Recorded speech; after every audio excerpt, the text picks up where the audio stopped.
Good afternoon, and thanks for joining us. Where we talk about a project really designed towards working towards developing conservation plans for marsh complexes on Long Island Sound. This work, the funding originally comes from EPA, and it is administered through NEIWPCC and Long Island Sound Study. And I'm Jonathan Clow with Warren Pinnacle Consulting, working in partnership with um, Vicky and Marco, who will introduce themselves in a moment. Marco's with Warren Pinnacle Consulting and Vicky with New York DEC.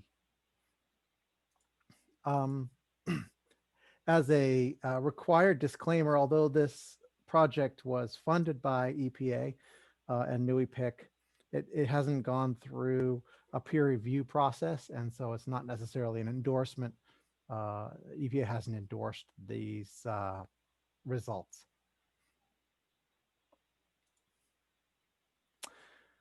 So we'll start out with our introduction of who we are. Vicky, why don't I let you go first? Hi, I'm Vicki O'Neill. I'm the Long Island Sound Study Habitat Restoration and Stewardship Coordinator at NEWIPIC, located at New York State Department of Environmental Conservation. Go ahead, Marco. Good afternoon. My name is Marco Propato. I've been doing some research on SLAM and working on SLAM with Jonathan since 2011. And I am Jonathan Clow with Warren Pinnacle Consulting. We are a extremely micro, about as small as you can get consulting firm out of central Vermont. And I've been an environmental consultant, mostly working for EPA clients since the mid 1990s, and started working with the SLAM model since 1998. But there were some, really started working with it earnest in the end of the 2000s. Now, I think it's always found the Zoom introductions a little bit awkward. So if you're interested and willing, you could introduce yourself in the chat room and say who you are. It's always a little bit tricky to know on a Zoom call who goes next. But one thing that I would like to say is that we're hoping that this will be a interactive. Hopefully we will get a chance to hear your voices with questions, and there's some discussion points upcoming. So we are hoping this will be a two-way conversation and not just a one-way conversation. It can be a little tricky sometimes though, because when you get into giving presentations, you just kind of get used to just watching, and it's hard to turn it around and then come back out again. But so in terms of presentation, we're going to jump back and forth between some presentation material, some hands-on training, and some open discussion. And in terms of the discussion really is related around this development of marsh conservation plans. So what we're hoping to do with this project is provide information that marsh conservation stakeholder groups, municipalities, other organizations can work with, and with our additional assistance, develop some marsh conservation plans that we can then, we have some funding to participate in some community workshops to roll out those conservation plans. And that's why we're hoping that people, that if you're listening in here, that you will communicate to us about your interest and your willingness to participate in that process. And where we are in this project currently is that we started with some model results that were funded by NYSERDA for much of the last decade. They funded some work, a couple of multi-year projects to apply the sea level affecting marshes model, which really looks at where marshes might migrate and also the fate of current marshes for the entirety of coastal New York State. A lot of the detail in those results are kind of caught up in GIS layers that are tricky for people to access unless they have GIS expertise. So what we decided to do was to develop this lightweight online viewer that we'll be doing some training on today, the Marsh Interactive Fate Viewer, that also incorporates land ownership data. So people that are trying to understand the implications for conservation can also know what land is public, what is private, and the like. And so we're at a point now where we did a data analysis. We were presenting the viewer the data analysis results and actively trying to recruit and team with local groups to develop some marsh conservation plans. And we'll talk about the materials that we have available for that and the other services that we might be able to provide through this contract. So the process started with site selection, which was fairly straightforward process. Basically, maybe a little bit subjective, but for the most part, the goal was to identify all of the largest marsh complexes within the New York, Long Island Sound coastal watershed. And we came up with these 20 sites. And what we're going to focus mostly on today are the sites in Nassau County. So that's about half of Udall's Cove here, which is site number 4, through, Hempstead Harbor. For some reason, it goes 459. I don't know exactly. I think I put this together, so that's my fault. But so Mill Neck Creek would be the farthest east that we go. And so, but there's a lot of marshlands in this area and a lot of interesting results that we have a chance to look at in Nassau. The basic concept of marsh migration under sea level rise is that marshes have already been sort of laterally migrating as a result of slow sea level rise. So this is a presentation courtesy of Northeast Regional Oceans Council. But if you look at where marshes are now and you look at the geologic record, you can see that they previously were more, they've already done some horizontal migration as a result of sea level rise. And the prediction is that under future sea level rise, they will do some horizontal migration. But at the same time, there is some changing because of the marshes themselves, and also just due to sedimentation, there is also some changing to the shape of the shoreline under sea level rise.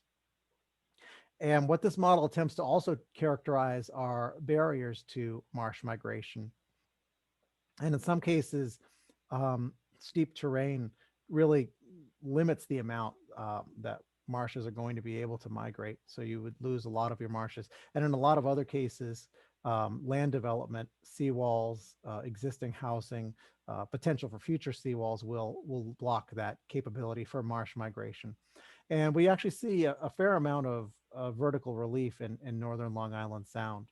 That we can see some areas where when the marshes disappear, there's just no really place for them to go.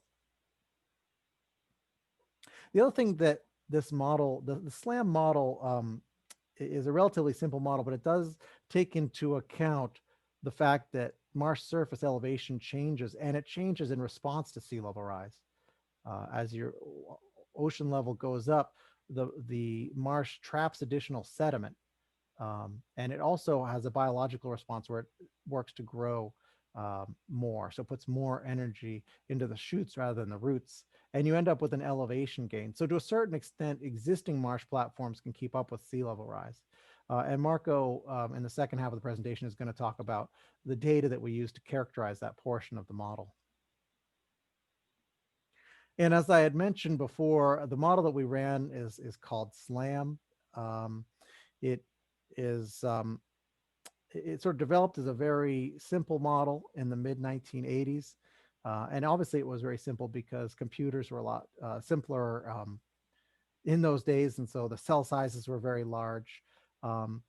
It tries to simulate all of the dominant processes in wetland conversions, but in a relatively simple manner. And it has been fairly widely used by government clients, including EPA, USGS, and non-government organizations like the Nature Conservancy and National Wildlife Federation. And state organizations like NYSERDA have been funding it as well. We've done a lot of work down in Gulf of Mexico as well. And at its heart is a relatively simple concept, in that the different types of wetlands are going to occupy a niche that is a function of their elevation and the tide. So when you get down below mean tide level approximately, that's about the elevation at which emergent wetland vegetation can no longer persist. And so you end up with non-vegetated mudflats or ocean beaches. When a marsh surface is above mean tide level, but is flooded daily, so approximately below the mean high water, you end up with what the National Wetland Inventory refers to as a regularly flooded marsh, or what we might call low marsh.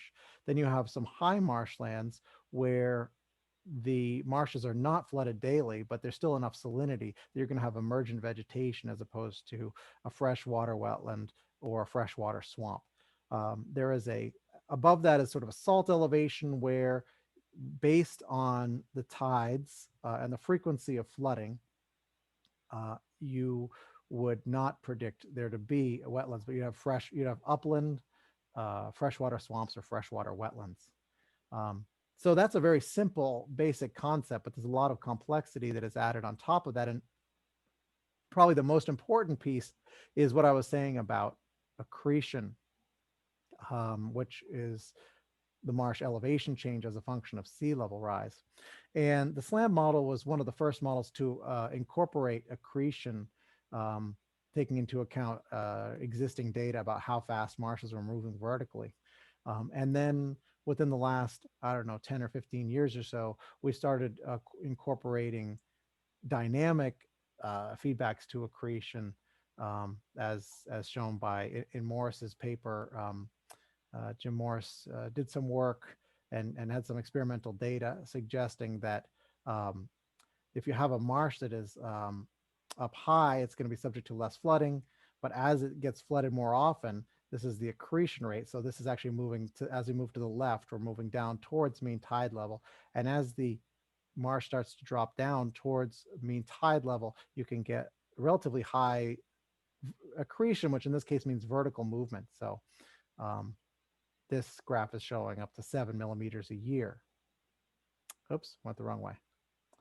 So the concept is, again, if you have a marsh that starts out high and due to sea level rise moves down lower, that if you just use the observed accretion rate at that marsh, you're not going to be giving that marsh enough resilience, because it's actually going to be increasing its vertical elevation. And we see accretion rates in data locally. Well, Marco will be showing that data analysis shortly, but up around 5, 6, 7 millimeters a year. And just as a quick conversion, if you had a marsh that was moving up at 5 millimeters a year, that would mean it would be able to withstand 1/2 a meter of sea level rise over 100 years. So that is a fair degree of resilience against at least the lower level sea level rise.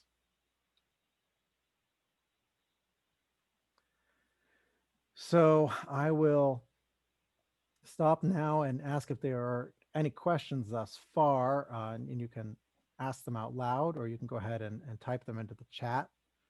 And I'll just see what is next.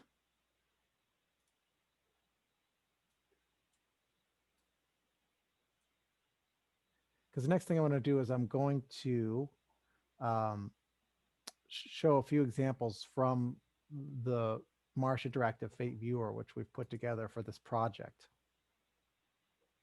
So we are going to be doing some hands-on exercises, as I mentioned, and so we're hoping that you'll follow along, and you might even wish to follow along as we're doing this, showing this viewer. But the URL for the viewer is up here, and it's also in the materials that we sent, and it should be in pretty much every one of the emails that we sent you, but it's warrenpinnacle.com LI maps. And I think the capitalization does matter for LI maps.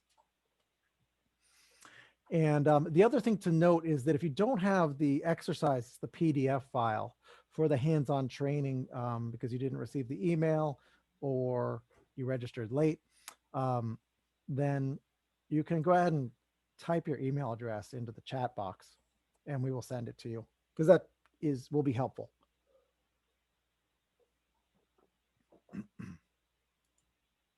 So before I go and do a hands-on exercise, I do want to talk a little bit about the land cover types and the simplifications that we made for this project and for other projects, just to understand it a little bit better.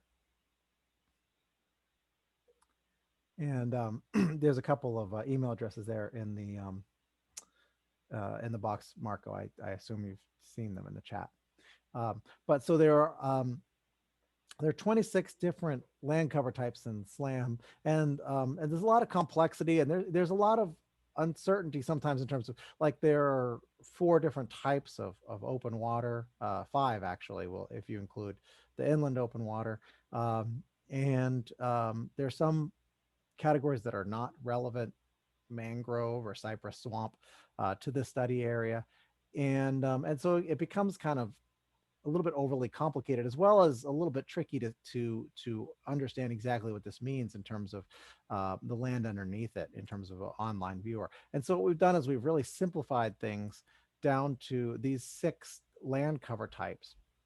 And the other way that we simplified it was to not plot open water, plot that as transparent, and also to plot the dry land, the upland adjacent regions as transparent. So you can have a good context of where these wetlands are exactly. And so the 6 categories that we're looking at are this gray color, which is low tidal, which it would be their tidal flat, an estuarine beach or an ocean beach, so a non-vegetated flat, usually occurring below mean tide level. Then you would have the low marsh category, which is this sort of lime green color. And a high marsh, which is the lighter blue color. So this would be the regularly flooded marsh and the irregularly flooded marsh. Then we also have some freshwater wetlands, which is a dark green color. The NWI does characterize a small amount of freshwater tidal. What was a typo in that? I think that typo is in the viewer. Sometimes this must be the 1,000th time I've looked at that sentence, and I finally see it has a typo, but I won't call attention to it. I don't think anybody will notice. So the yellow color is pretty rare. You won't see that very often. And then this purple color would be areas which were characterized as developed, and they've now become flooded. So they would potentially have marsh habitat in them, but they either have a house or some sort of a road. The other thing that I want to spend a moment looking at are sea level rise scenarios that we use in this in the viewer. So we kind of span the historic sea level rise is this dotted line, and that isn't shown. But these were taken from the 2016 New York Governor's Office sea level rise scenarios for planning. And so we've got a low, a medium, and a high sea level rise.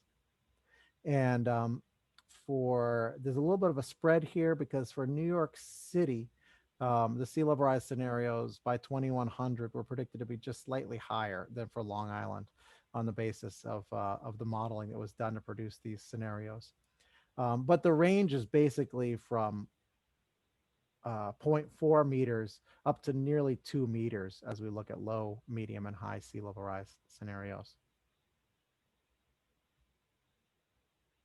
And then we also look at uncertainty analysis. And as Marco will explain, one of the benefits of using a simple model is that you can take almost all of the parameters and run the model over and over again and get a sense of the uncertainty. So what we did for sea level rise was to create a triangular distribution. This is a probability distribution function, which meant that if you were to sort of stack up each of the draws like a histogram, it would end up with this triangular shape, with the most likely sea level rise being approximately 1 meter, the maximum sea level rise being over 2.2 meters, which is this was consistent with the upper end with the 2016 Governor Sea Level Rise report. They had a they had a confidence interval, so this confidence interval will be consistent with that. And the lower end drops down to about 0.35. So if you look at where the three scenarios that we're modeling, that is the deterministic results, or where you're not looking at uncertainty. The low is really down here by the low end of what our professional judgment determined to be the uncertainty. The medium is towards the middle, but a little bit low, and then the high is almost at the high end. So it just gives you a sense of what you're going to be looking at. And here's a probability distribution, which is another way of looking at that, which is just to say 50% of um, the uncertainty draws are going to be above this sort of like 1.1 level. And you can see the range is, again, from about 0.35 to a little over 2.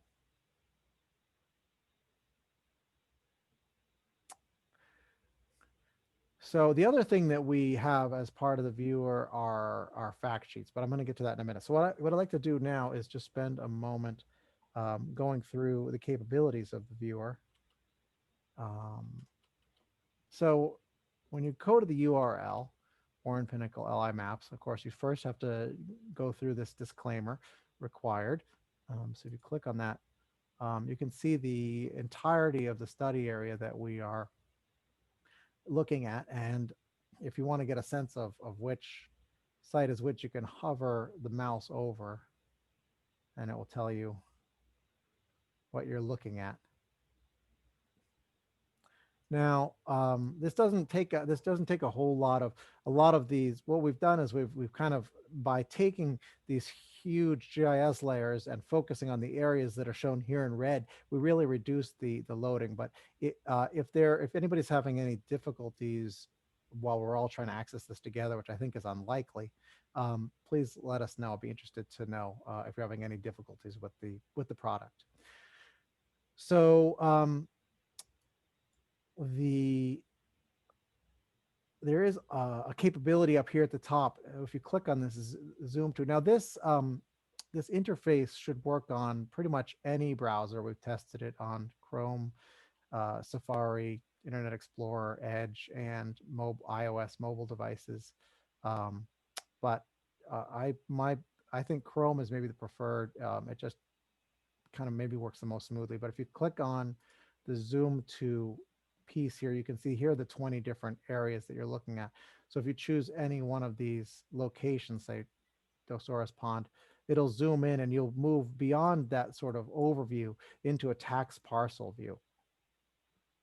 And so we've got this legend over here to the left, which shows you what you're looking at. And so you can watch, I would look at that pretty closely to understand. The other piece you can do is you can zoom in and out either using this plus or minus button. You can get nice and tight on it. Or you can use your mouse scroll bar. If you've got that should scroll it as well. So the legend at first, I think you're going to find it very useful as you understanding what you're looking at. And there are a number of different options, which we'll look at in just a moment. If you find that you don't need that information anymore, you can hide the legend and use the whole screen. Click the legend button again to make that come back again. And so the things that it starts out looking at a probability map. You can also go and look at a Marsh type map. Up to the upper right here are 3 buttons. There's probability, Marsh type, and no overlay. And when you're looking at the probability of the Marsh type, you're looking at a specific year. So at the bottom of the viewer is a scroll bar with, or like a drag bar, which has the different years. So it starts at 2100, but you can go back to 2004, which is the base National Wetlands Inventory data that was used to develop this. And you can sort of, we're looking at a high sea level rise scenario now, and you can drag back and forth just to get a sense of how the progression of this might occur.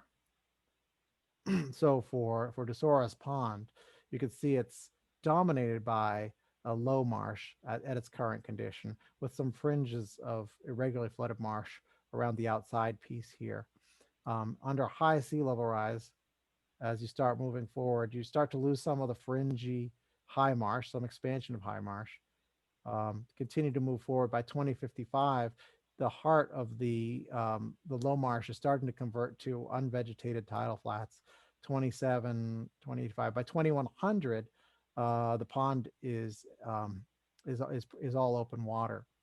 Now, the thing to note is that what we're looking at in these simulations are what predictions, what they look like at low tide. So when you see that to the best of our capability, sometimes either the elevation data or the wetland data are not tidally coordinated. So it's not a great, sometimes, at least in terms of the current condition, we don't have a perfect counting of what low tide is. But and then you could also look under medium sea level rise, which is a much different story. So under medium sea level rise, that low marsh, you still have some expansion occurring. Up here on the left, you can see some expansion occurring, but the marsh in this case, because the sea level rise scenario is quite a bit lower. So the sea level rise scenarios are given here. So the medium sea level rise is 91 centimeters by 2100, and the high is a meter higher. So you can expect that to be a little bit different, but it can kind of keep pace, or like for the most part, it can keep pace. There's just a little bit of marsh loss here in the middle of the simulation. As I had said before, let me turn off, you have the tax boundaries here in the upper right piece. So you can click that to turn that off just to get a cleaner view of what's going on. If you're not actually, if you just want to see what's going on in the marsh in general and not interested in sort of cross-referencing that to tax boundaries, that's a better way to look at it. And then you have a number of different background maps that you can look at. And probably one of the most useful ones is the imagery. So let me go back to the current condition. And under the current condition, of course, the sea level rise doesn't matter because it's the same 2004. I guess current condition or 2004 NWI data, you can interpret that as you'd like. But if you look at the imagery, it brings up the satellite imagery of what's going on, and you can take a look. You can go back and forth between the marsh type and the no overlay to see what you're looking at. So that's an interesting result here in that this imagery is apparently taken more at a high tide condition, because at least according to the National Wetland Inventory, there is a lot of vegetated marsh at this site. And then you can also bring up the probability map. Now, Marco's going to talk a little bit how these uncertainty analyses were produced, but what the probability map is going to do is give you the likelihood of marsh persistence at a given date. So there's no more sea level rise scenarios options here, because all the sea level rise uncertainty is taken into account in these probability assessments. So as you move through, you can see, so in terms of the existing marsh, which is here in red, you can see as you move through the scenario, more and more likelihood of loss, down to the point where, according to our probabilistic simulation, there's not a really high chance of there being marsh in the middle of the pond by the year 2100.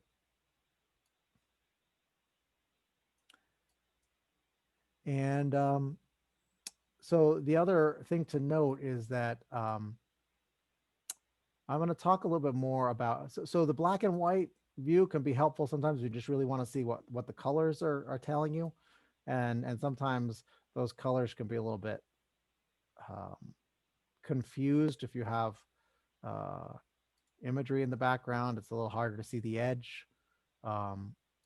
There's a topo map option and open street maps option. So whatever is best for what your viewing thing is at the moment. And I'm going to talk a little bit more about the interpretation of the tax maps. But the one thing I will say about the tax maps is if I turn off the overlay and I leave the tax maps on and I leave it in black and white mode, they are coded between public and private land in this blue and black mode. So the blue land here is the county of Nassau. Here's the city of Glen Cove. So the blue parcels are publicly owned and the black areas are privately owned. The Idaho Eagles. Anyway, these are the different, it gives you some information of the ownership. And we will talk a little bit about interpreting all these different pieces in just a little bit, but that's just an overview of the tax parcels. And you can then obviously see which of these tax parcels is going to support marsh migration or won't support marsh migration. The other thing that I want to discuss here is the fact that there is a help file associated with this, which should bring you through all of the controls um, in the interface. And if you find yourself having any technical difficulties or have questions about the conservation, our email addresses are on here as well. Um, so that can be useful. Now, as you if you scroll back, you can see we have these different. These are just the way that we identified these different marsh complexes. And when you go in closer, I'll turn off the. Let's see. I'll go in closer and turn off the tax boundaries for a minute.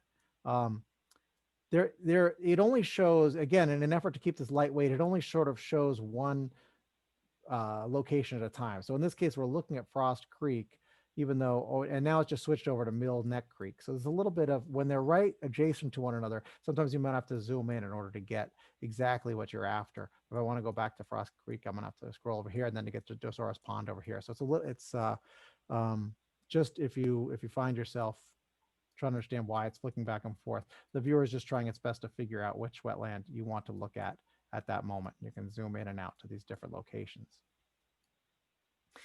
The other thing to note is that for each of these defined wetland complexes, there is a fact sheet that we put together, and you can click on this button over here to the left. It starts with some background on the project for 2 pages. Now, these 2 pages are the same for each of the fact sheets. And when you get through that, you get some information specific to that site in terms of, well, there are some maps, some probability maps. And there's also kind of an overview in terms of what we see for each site. So in this site, Comset State Park Preserve, it states that you're going to have some areas of high elevation marshes replaced by low marsh, some increasing areas of marsh lost to wetland. And it talks about how many tax parcels, etc. And there are also these tables which show sort of the current condition. And these are expected value tables. So let me go ahead and zoom in on this table for Comset Park. So these are expected value tables. So it starts out with the existing marsh. So in the current condition, there are 101 acres of marsh on public land and 14 in private land. So 115 total acres of marsh. Now it's going to track those existing marsh acres and see how much of those are expected to persist. So by 2100, it's possible that you could lose approximately 30% of the marsh and drop down to 72 acres. I mean, that's what's most likely. And what this is taking into account are all the different possible sea level rise scenarios. So again, that's sort of the definition of an expected value, would be looking at all the uncertain outcomes and their likelihood and multiplying them by one another. The private marsh acres are actually have higher, they're either higher marsh or they have higher initial elevation, so they are predicted to do better. In terms of undeveloped dry land, there is a potential for 18 additional acres of marsh in public land. So if those public lands are managed to allow for marsh migration, by 2100, the prediction would be that there would be about 90 acres, 72 plus 18 on public. So you wouldn't have a tremendous loss, but you would lose some of the dry land in public areas that might be used for other things. And then in terms of, it also looks at developed dry areas. So there's a small amount of actually 1.3 acres of developed or impervious public land that if it was restored, you could have another 1.3 acres of marsh, and on private land, it's 0.4. So it's interesting to look at it in 2100. There's not a tremendous amount of flooding of developed dry land in this site. But the total potential marsh acres, if you take all this into account, could stay even. And so you could have roughly the same types of ecosystem services being provided by these marsh over the course of the century. But in order to do that, you would have to allow for this migration in public lands, this migration in private lands, in order to have things stay relatively consistent. So that's how you can interpret these tables. And basically, these same tables are produced for each of the tax parcels. All right, I think so I've discussed a little bit about what the fact sheets are. And if you go and look at the different fact sheets in the different locations, there are some real differences, site-specific differences as you move west to east. A lot of the areas over in New York City have a combination of the fact that they have irregularly flooded marshes, and they also have a lot of public ownership of land already. And so there's less marsh loss, but as you move to the east, some of these marshes become more and more vulnerable as a function of a number of factors. It's the tide range, it's their current elevation capital, how high they are above sea level rise to begin with. And those are probably the two primary factors. And so the fact sheet graphics do show some probability maps.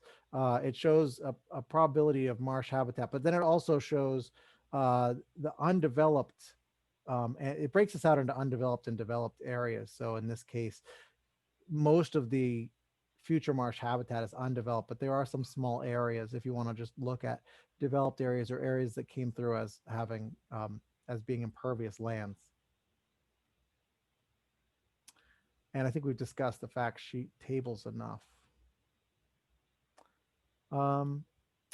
So I think what I'm going to do now is jump to the first hands-on training. So this is hands-on exercise 1 in the PDF. So let me go ahead and go to that PDF.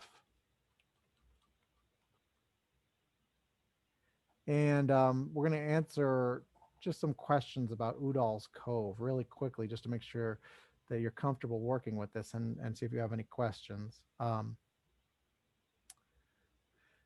So let me give you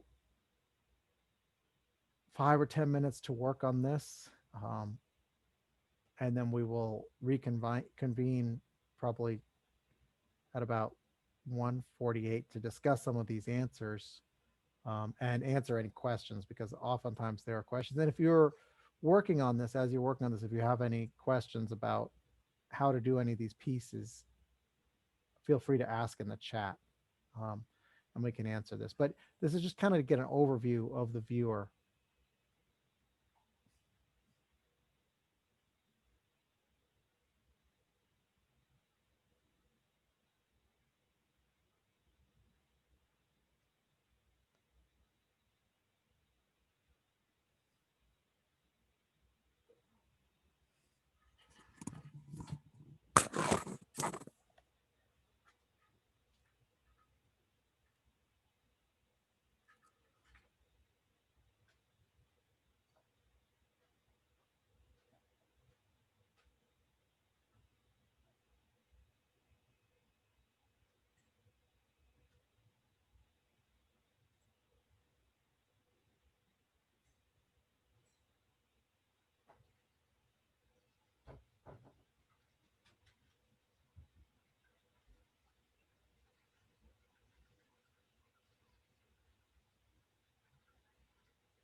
Okay, well, maybe in the interest of time, we can reconvene and just look at some of these questions. So go ahead and go back to this.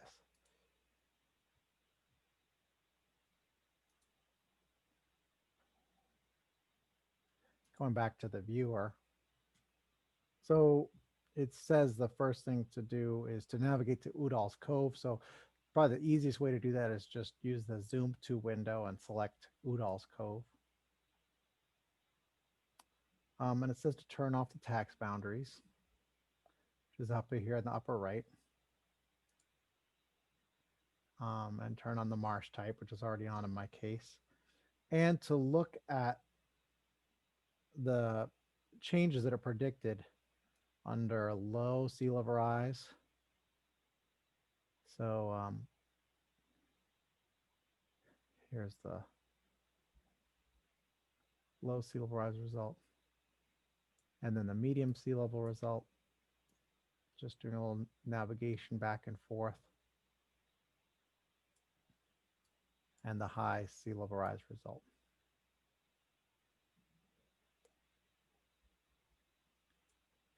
So does anybody have any feedback in terms of their characterization of the predicted changes at Udall's Cove under these three different sea level rise scenarios?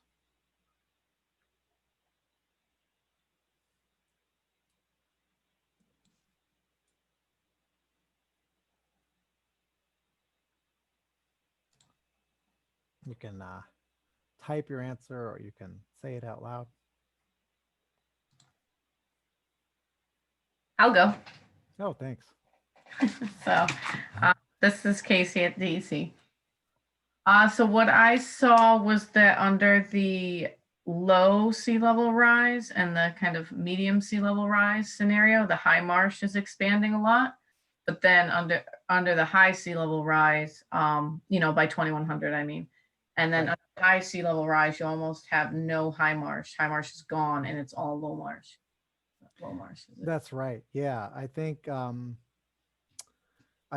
right under the low sea level rise, there's not the expansion. There is some expansion, yeah, definitely, and especially there's a recreation field up here where there's a lot of expansion that goes on.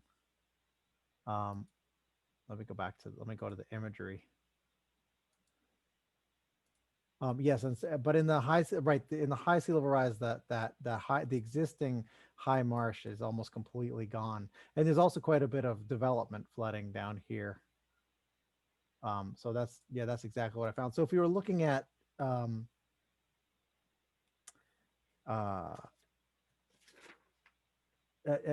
I guess I'll get to that in a minute.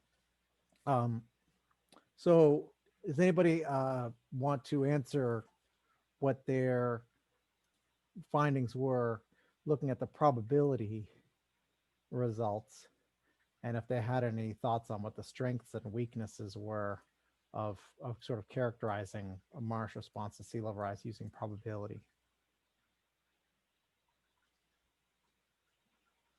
Thank you, Casey. I appreciate you being the first one to talk. As I said, sometimes I know it happens to me too. You just get into the PowerPoint days and you're just used to getting information in and not putting information back out again. No problem. I was trying to figure out if I should raise my hand or just. Yeah, well, you could do that, but I think just butting in works well as well, especially given that we don't have a lot of people talking over one another at the moment. So on the probabilistic result, I would say this one of the strengths is it simplifies things in some senses because you don't have to worry about what sea level rise scenario you're looking at. But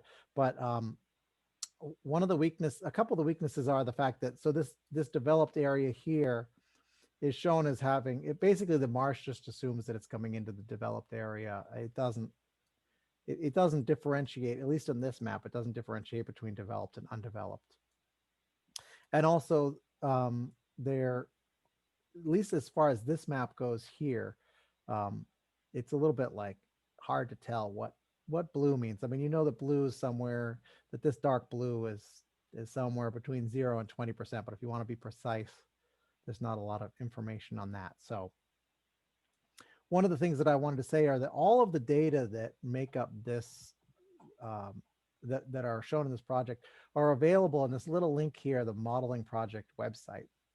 If you click on this, it brings you back to some of the NYSERDA, the data and reports. So you have the report. There was a PLOS1 publication. There's some videos, some really short, some quite a bit longer. But then there are all the GIS layers. And again, what we were trying to work with here was a simplification. So you wouldn't have to go into these, pick, you know, your uncertainty analysis results you want, and then download 162 megabytes and then characterize it, all those different pieces. So, but it is available. So if you, so that's one of the things as we sort of start working on conservation plans. That's the kind of thing that we can leverage. There's a lot of data that we can leverage that aren't shown here.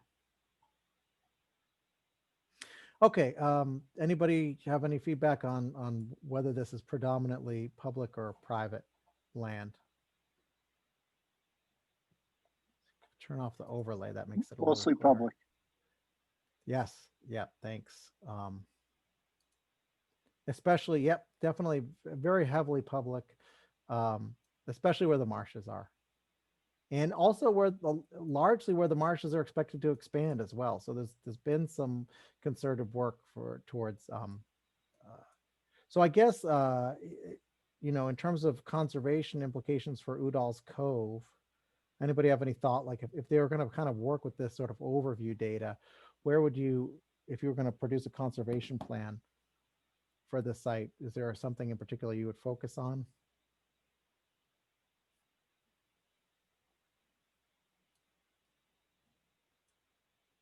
I mean, this is a very subjective question. One of the things that I thought you might really want to focus on is marsh viability as the marsh transforms from, too far, yeah. Marsh viability as the marsh transforms from low marsh to high marsh.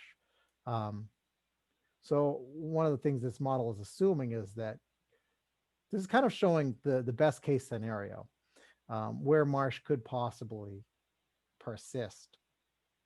And so one thing is assuming here is that this high marsh suddenly becomes more flooded and then becomes a viable low marsh. Is there something that would need to be done to manage this through that process? And there might be some opportunities for purchasing of easements in infringing areas and things along the lines of that, but that may not be the primary issue for Udall's Cove. Okay. So now you get a little bit of the hands-on on that. I'm going to go back to the PowerPoint presentation here.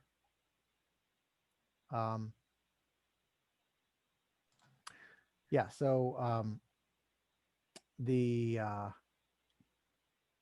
I think Marco covers this a little bit as well, but one of the issues, I think one of the things that I'm saying here is that, so when you look at this probability of marsh habitat, it doesn't take into account substrate, and that could include whether it's developed or undeveloped. It takes into account, to a certain extent, it makes an educated guess in terms of whether a marsh could potentially would actually be an emergent marsh, or whether there'd be unvegetated marsh based on proximity to other beaches.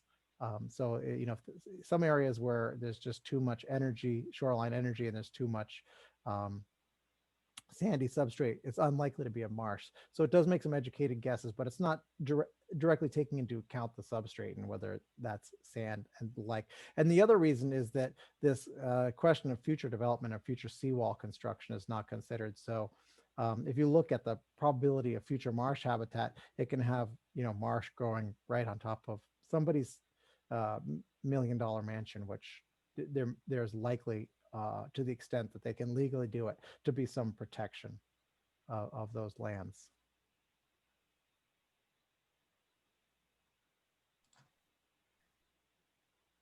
Can I ask a question? Oh, please. Yes, I was going to stop for a question now, but I was just sort of, go ahead. Sure. I was just wondering, and I apologize because I think you may have went over it, but I was playing with the viewer, so don't give me. No, not at all.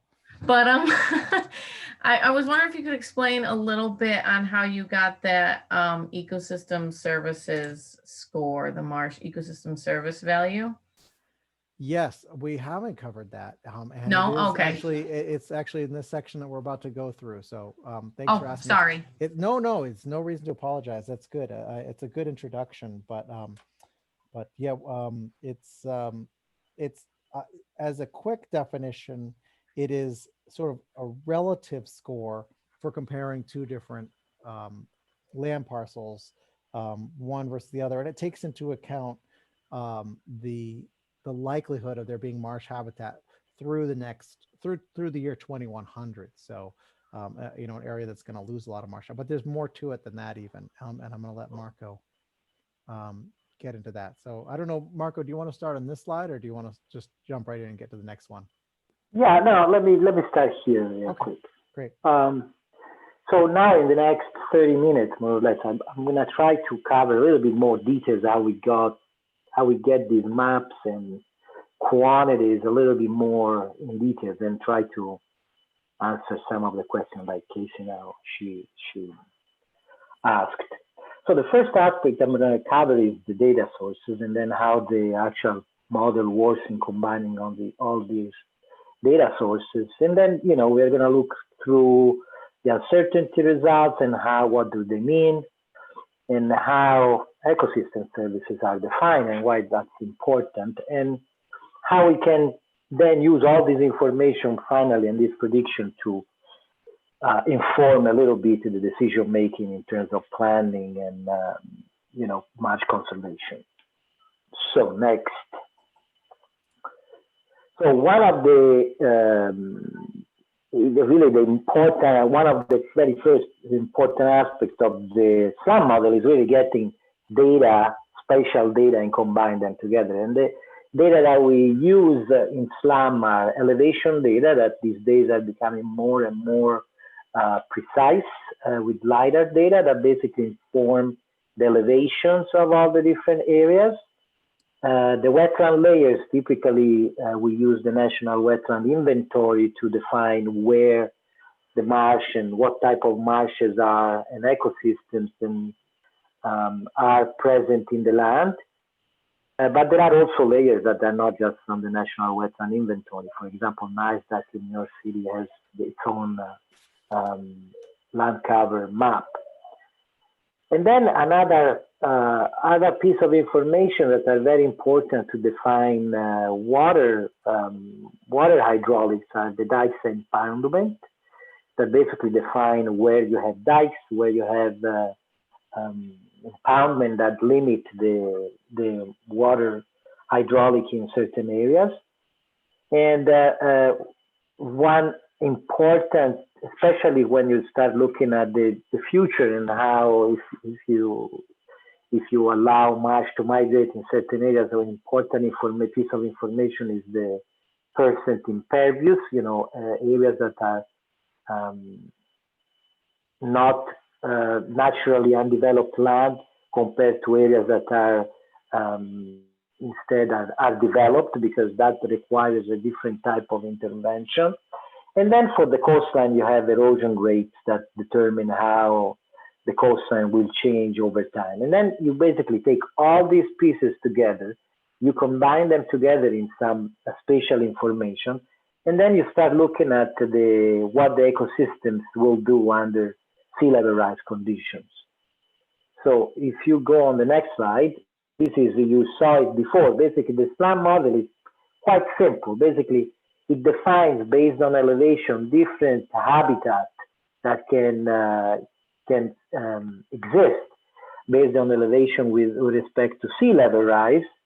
And as the sea levels start rising, basically these habitats tend to move upwards a little bit. But you also have a phenomena or processes that occur, for example, for marsh and marsh that they can increase their elevation with respect to sea level rise. And most of the work that we do initially is really try to match what we observe based on all these spatial layers with the model. So if the model predicts that certain areas are getting water all the time, but the land is actually dry land, then we go back and we see why we have the discrepancy between what we see in the model and what actually the land cover is. And it might be that we are missing certain, for example, dikes or culverts, or areas like vice versa, areas that they are supposed to get wet all the time, because over there you have the marsh, but we don't get water getting into it. It means that we are missing some water pathway. So we try to calibrate the model to based on the elevation and land cover and hydraulic information and tides, so that it makes sense at least to describe the current situation. And so then the prediction basically takes the current situation, and then you start looking at what sea level rise does and how these marshes change their elevation with respect of sea level rise.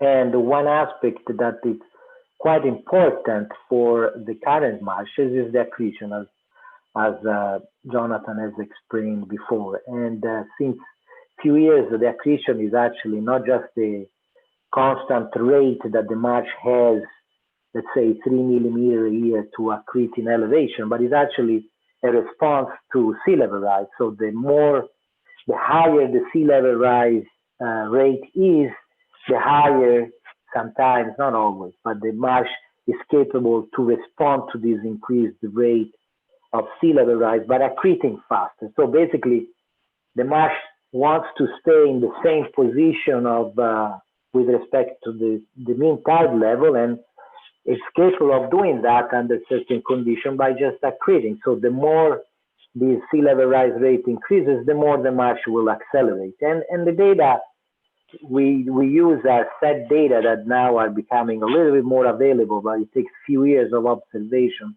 to look at those rates. And then basically what we've tried to do is to come up with a curve that basically just phenomenologically describe these feedback response. There are also models that are a more mechanistic model, like the MEM model developed by Marsh, that basically uses some physical properties of the marsh and the substrate, try to come up with a mechanistic model response. And we just, in our SLAM model, we just try to come up with a curve based on the observation. And as you can see on the right-hand side, these observations are quite uncertain. You have a wide margin of uncertainty of these accretion. The accretion can be as low as 2-3 millimeter a year, or as high as above 10 millimeter a year, which compared to a sea level rise, that would be, if you have a sea level rise of 1 meter over 100 years, the marsh could actually keep up with sea level rise in those conditions.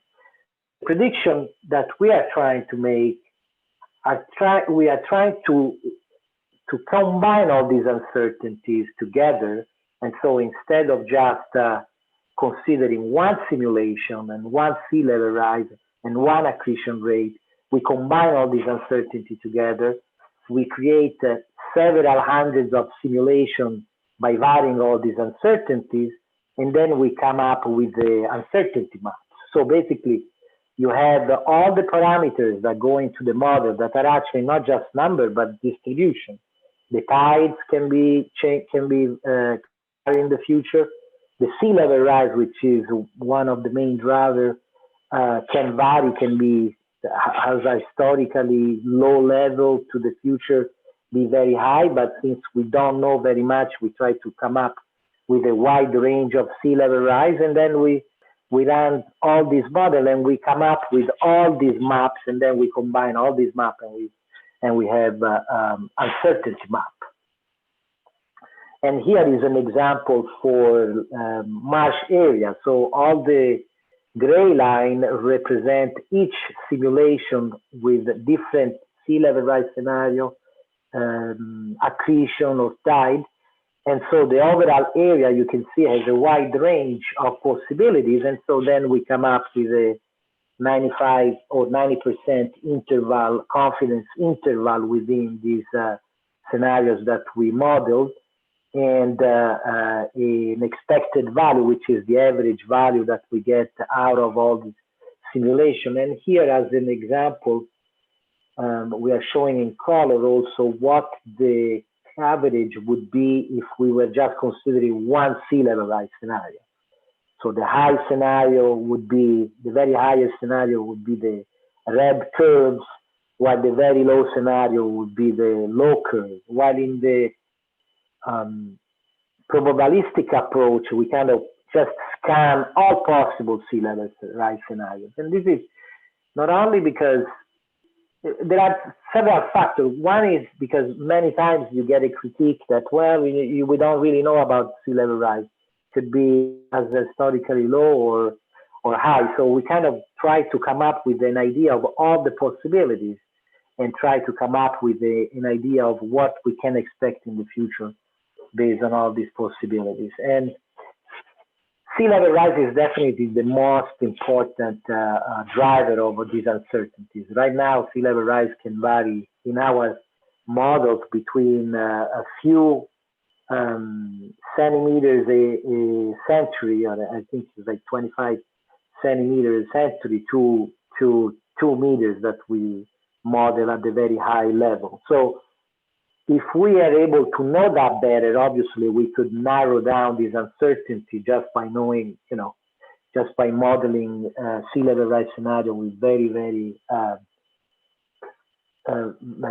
smaller range of possibilities. But for now, we really consider a wide range of these possibilities so that planning consider all from the most conservative to the most aggressive type of sea level rise scenario for the future. So with SLAM, the strength of SLAM are really the simplicity. The model is quite simple in the way it is designed. It just looks at the position in the with the elevation of the different all the different areas that can have a marsh in with respect of mean tide level. And so if there's relative position change, then you change the land cover type. So a high marsh will be high if it's high with respect of tide level, mean tide level. As soon as this elevation gets closer to the mean tide level, it becomes a low marsh. It's an open source code, so everybody can really run it and use it with there is no ownership in the code, which makes it easy to distribute and use it. It requires some data, but most of the data are publicly available, and it doesn't really require too much of experimental work in terms of going and spending lots of energy in getting input data that are not easily available. And so it's pretty easy and cheap to apply, because you just can run it in just a computer and a laptop these days, and you get prediction quite fast.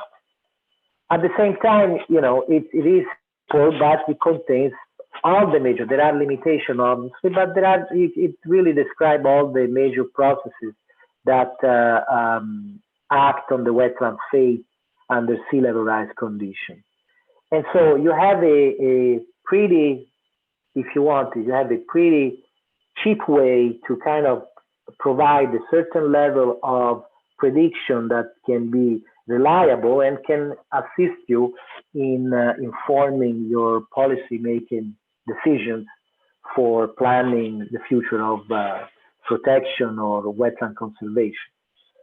The limitation of the model, one of the most important limitation is non-hydrodynamic model. So we don't really model how the flows will change under sea level rise conditions extensively. Those are models that are way more complicated and require way more computational power. And while they might be more accurate in describing the current condition, it's not super certain what their predictive capabilities are. Like you might be able to describe certain condition in certain area with a hydrodynamic model more accurately, but you don't know, for example, if that condition will hold in the next 30, 40 years, given all the uncertainties that they are, we have been discussing just now. One of the other limitations is there is no mass balance of solids. For example, erosion takes, erosion, for example, it takes mass, but it doesn't redistribute on the coast. It just lost, is mass that is being lost over the simulation, the same way as rates are not affected by this redeposit of mass that can be redistributed along the bank. And the other aspect that I just mentioned really quickly is that the accretion modeling is just a curve. It's basically just fitting a curve to some experimental data, but doesn't have really a mechanistic description of what's happening in terms of physical properties of that particular marsh. And the erosion model, as I was saying, it's a pretty simple model. It does not really, it's not a very sophisticated model of erosion. So one of the aspects, and this is to answer Casey a little bit more in detail, that we start looking at in the past few years is just we are not just interested in trying to look at ways to maintain as much area for a marsh as possible, or allow the marsh to migrate so we get more area as possible. This is one criteria that one can consider is just let's try to just preserve as much marsh as we can. But in general, when you have several marshes or several areas that you want to preserve and conserve, they might be values that are not just the area of the marsh, but are values that depends on the location of the marsh, what is covering behind, and other quantities that are not maybe so directly inherent in the marsh itself. And here we just mentioned some of the few benefits that a marsh can provide. One is the wave attenuation, for example. And this is, it's known that the marsh can absorb energy when there is a hurricane. But, the benefit that this marsh can provide may depend on where it is. Because if behind the marsh there is nobody living, yes, maybe it's an important aspect of the marsh, but it's not really providing any benefit. If the marsh is an island, for example, and nobody is living around, and it's more, a human-related type of benefit. The nutrient sequestration, this is also one of the aspects that has been looked at of being the marsh beneficial because they're able to sequester nutrients and they have this capability of sequestering nutrients. The recreation, especially marshes that are in areas that are populated, there are marsh areas that just because they are there and are used by the neighbor, they become quite important. And the area itself, the quantity of marsh itself, it's not the only aspect that gives the value. It might be also because there is a parking lot there, or trails or boardwalks that can provide benefit that are just, they are more qualitative, but nonetheless they are important when considering planning and conservation. And then obviously the more direct, like habitat preservation in terms of fishing and birds, that they nesting places for birds, and the marsh to open water interface that is very important for habitats that are more natural related. So the idea here is really try to come up to combine prediction of marshland cover with some form of utility function that is and values that is provided by information that is provided by stakeholders. And so when you combine the value stakeholders give to each of these marshes and the prediction of how the marsh can be in the future, you come up with a certain quantity, that ecosystem values quantity that basically allow us to rank a little bit all the different marsh systems and basically give us a way to quantify and ranking the relative importance of each wetland parcel or tax parcel that is more important when you combine all these different ecosystem values together with the predictions. And so one of the aspects that is important on these exercises is really getting a sense from stakeholders what is important for them. And so here is some of the questions and some of the issues that we have considered when we start looking at the stakeholder values. What do you value about this wetland? What is important for you about this wetland?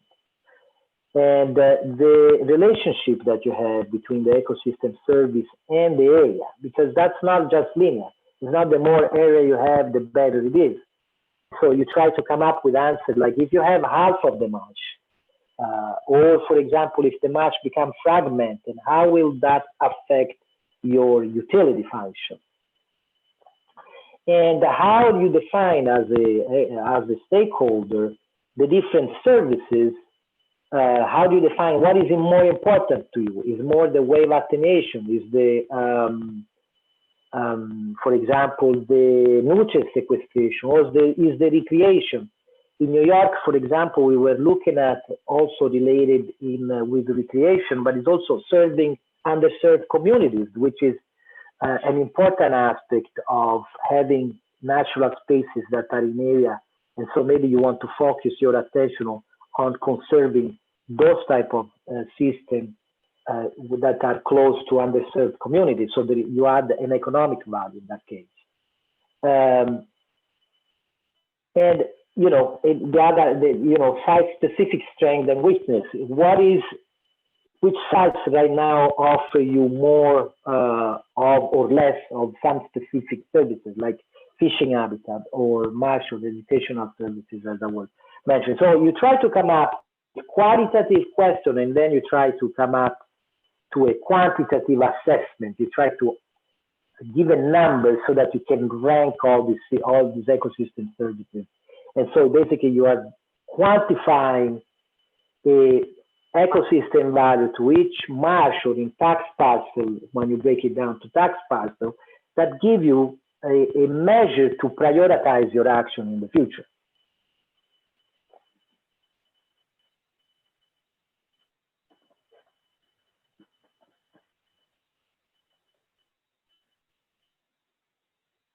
Any question? I know that I have to run through all the details, and many things are not that clear, but if you have any question, just feel free to ask.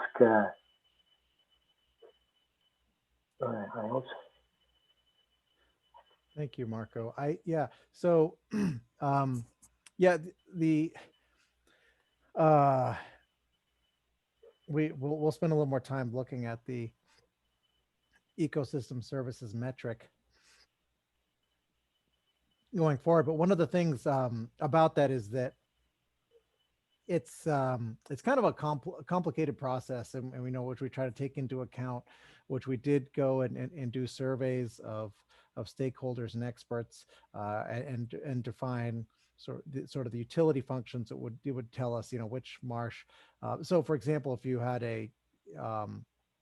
an area here at Udall's Cove, you know, some of these areas have better, the wave attenuation is more important because they're adjacent to let me go back to like a current condition just to get a better sense of what's going on, but because they're adjacent to development, as opposed to some other areas where that would be less important.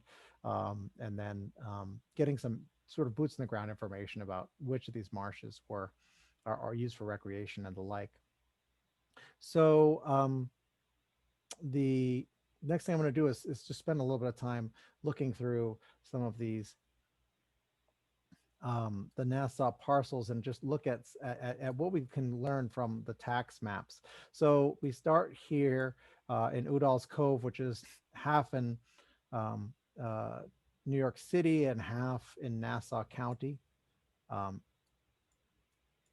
let's see, moving up the coast here a little bit. Let's take a look here at um, East Creek.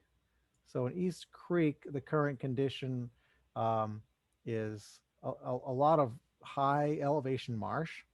So you would predict, the thing about a high elevation marsh is that because it is both accreting and it also is not being flooded regularly. It can it has a lot of elevation capital to give up before it converts. So if we look at this under high sea level rise, sort of the worst case scenario, you can see that it's giving up some of its elevation capital. It's becoming a low marsh, but it's not actually getting lost in this case. But there is some expansion going on through some of these other areas. And this is where you might want to look at some of these areas, at some of these private houses and just wonder like, okay, in which case would it make sense to purchase an easement? In which case would you get more benefits out of it than less? So if we kind of come through, you can see that some of these areas here, we've got some tennis court flooding going on, but you also have under the worst case scenarios. But if you click on the individual piece here, you can see that in this particular lot, there's not a whole lot of marsh sort of in the current condition, but there is a fringe here. And actually, interesting thing is that marsh, again, one of the simplifications here in terms of these fate data are that these include the high and the low marsh together. And so even though you have some conversion of that marsh to a different type, it doesn't, oopsie, I managed to select everything. So when you look at the new marsh potential, there's quite a bit of new marsh capable to come in. And so ultimately, because of the quality of the marsh and how persistent it is, the ultimate ecosystem. Now, what we ended up using was in this process, in this modeling project website, you will find that there's information about this, what we call the DMMT, the Dynamic Marsh Management Tool, which is basically this ecosystem services tool. So there's a lot of information about that in a very short video if you're interested, longer videos if you're really interested. But ultimately, we had output from that. And we scaled that on a scale from 0 to 100. Now, the really huge sites, which we kind of censored the data to 100 as a maximum, because if you have really huge sites, it kind of threw things off. So its neighbor here, I'd say these are pretty similar in terms of their quality. So one thing you can do is take a look and see which of these sites, the site here has more marsh to begin with and further expansion. So you can see, at least according to the model calculations, an easement on this site would provide about like a value of 11.5 in terms of ecosystem services. And on this site would be a little less than half that much. So there could be you could get a sense of the relative value, whereas a site like this has even more marsh in its current condition and more capability of expansion. So it goes all the way up to 50. And the currently existing marsh of 3 acres is persistent. But there's not a whole lot of, and this is one of the places where there is quite a bit of vertical relief here, because you can see, even though the current marsh persists, even under the highest sea level rise, there's only a small area where marsh can extend. So what you might be looking at in a situation like this is a marsh which has gone from a high marsh down to a low marsh. It's probably just, you can see it's starting to convert there. And so what you are looking at is an issue where marsh will start to get squeezed. And you will start to lose this marsh and just end up with a small fringe here. It's just not happening under the sea level rise scenarios and the timescales that we're looking at. So that is kind of what East Creek looks like. There's there is a fair amount of there are some ownership by the village of Sands Point. So there is some public land, but there's a lot of private land around this marsh as well. And you can see there's a lot of privately owned marsh and a lot of private areas where the marsh is predicted to expand. So I think looking at this marsh, I mean, you would want look at maybe a couple of things for conservation planning. You would want to look both at managing private lands, purchasing of easements potentially, as well as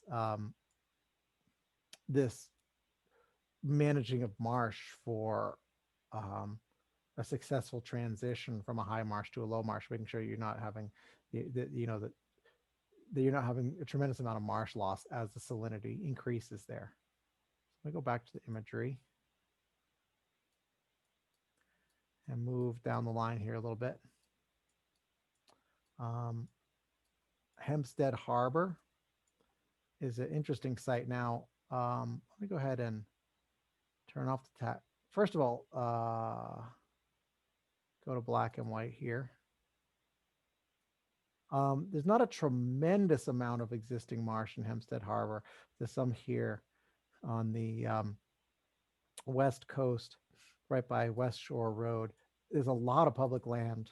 So it's a real different situation.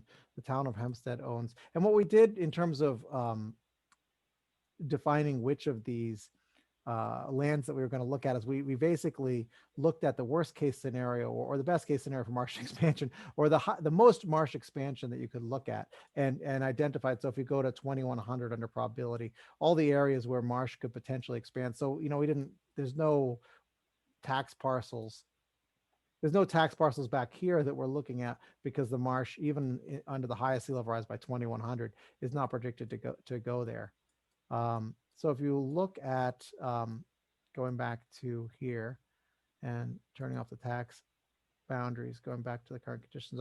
So your marsh is currently here on the west coast. And as you look through, there is quite a bit of a potential expansion, especially to the north and up here as well. If you look at the marsh type, that's a lot of that is developed area that if they would have to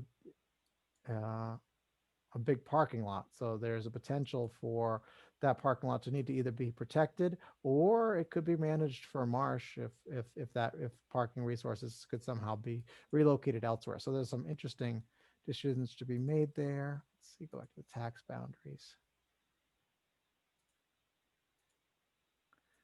And yeah,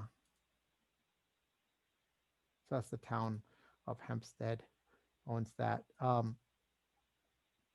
Okay. And then we have spent a little bit of time looking at Dosaurus Pond, so I won't spend a lot of time looking at that, except just to say that there is quite a bit of capability for expansion of some of these properties here. There's some pretty big houses in them, but they're also kind of in the line of marsh expansion. Seemingly, if we look at marsh type and let's just look at the medium sea level rise scenario to be a little more conservative. Even under the medium sea level rise scenario, by 2100, there's a lot of movement in on these private lands in that location. So you can get a sense of how you can use the tool to understand the different dynamics at different sites, and also the the different dynamics in different lots that you might be considering doing a conservation action on. So what I'm going to do now, I'll ask if there's any questions, and then we're going to go and we're going to look at the second hands-on exercise. I see in Amstead Harbor, some of the future predictions show marsh migration upland of where there are now bulkheads. Is that avoidable on your model? Yes, that is. So, but I'm not sure that we always have, it's kind of like a function of the quality of the data that we have going in. So let me turn off these. Where should I navigate to sort of see what you're talking about? On the right side of the harbor, about halfway up, there's a marina. If you can see the marina. Let me turn Go off further north. Turn off the overlay here for a moment. Yep, I see the marina. Yeah. Yeah, I think I think when you looked at the no further than that. Oh, that's a private marina. Okay, that's a small one. Yep. All right, that one looks a little more public. Yes. Oh yeah. So okay.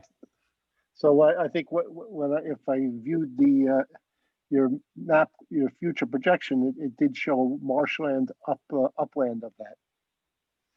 Yes, under. Right. Okay. So that's an interesting question. So the bulkhead, I guess, what this is under the highest sea level, right? So under the, let's see when it starts coming in here. What the model does take into account connectivity.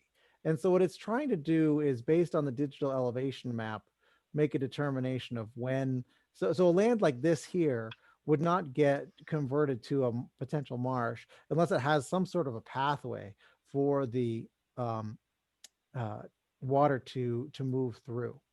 And so if you had, so one thing you could do is if sometimes there are like seawalls that are too small for the size of our and this is run with a 5-meter cell size. So if you have a sort of a very thin seawall, you might not capture that contiguously well enough to prevent connectivity from occurring.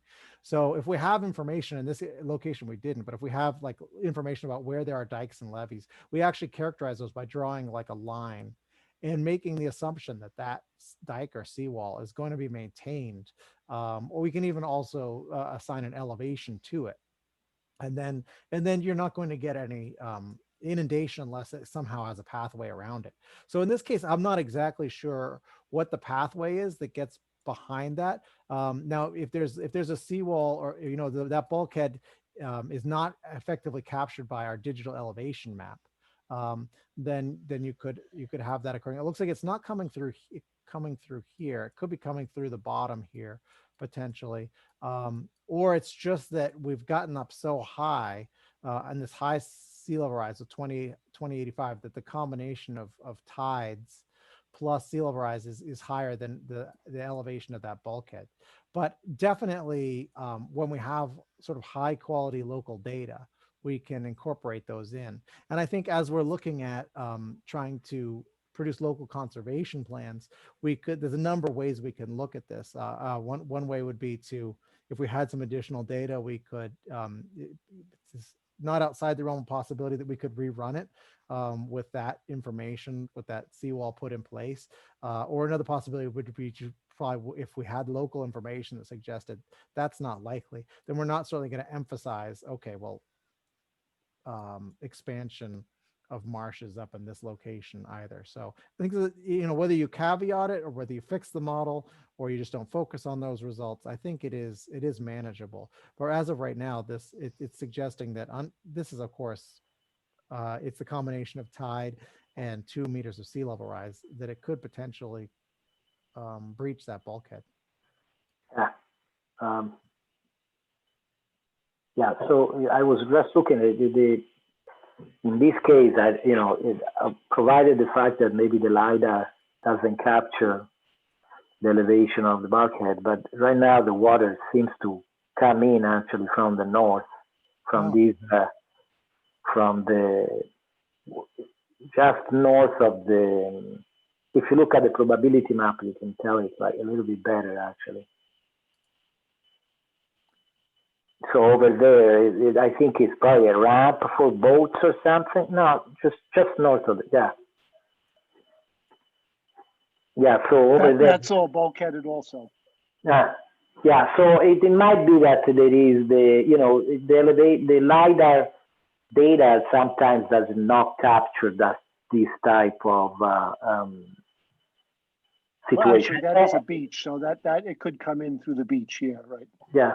So this is exactly, I mean, these are the cases when you try to combine, for example, local knowledge. Somebody telling you, look, this area has actually a protection system right away, and then you can kind of incorporate, or you start thinking, okay, if we get this problem here, why you are getting this problem? So it's really, this tool is really kind of more pointing you to certain type of issues and then giving you some kind of initial information, and then you are interested more, you want to know a little bit better what's going on, and then you can kind of focus more in particular to a certain area because there may be some issues, or you are more interested in seeing, okay, what is going on there.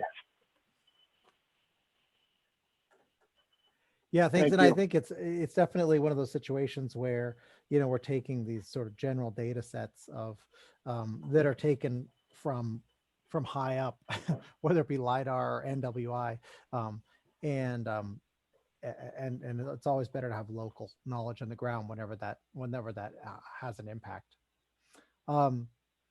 So the second, are there other questions, or we can go into the second hands-on exercise? It just to make sure everybody's good with using this, and there's some interesting results here. So to do this, we're going to go to the northern part of Udall's, and then look at 3 different lots and ask some questions about what we can know about the current marsh, and then spend a little bit of time interpreting the results from those 3 different sites. So I'm going to go back to the viewer for a moment. Just toss that onto my other monitor. See if I can find it. Okay. So to do that, I would just go to Udall scope and then put the tax boundaries on. And then they're up here in the really sort of the northernmost portion is what we're looking at. Don't want to be too close, but there's this one site on the upper left. The owner's last name is VEE. There's this one site. Let me go ahead and put this back to no overlay just for a minute so we can see which ones we're looking at. The site here, owner's name Balin, and then a couple sites over, owner's name Agajan. And so there's a few questions about that. So I'm kind of going to give about 5 minutes for people to look at this. Then we'll talk about this. Following that, we'll talk about some additional data sets that we can leverage in assistance in producing a marsh conservation plan. And we will hopefully have an open discussion about which sites people on this call will be interested in studying more in depth, and whether there are any groups that would want to work cooperatively on producing a marsh conservation plan using some technical assistance from this project.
Okay.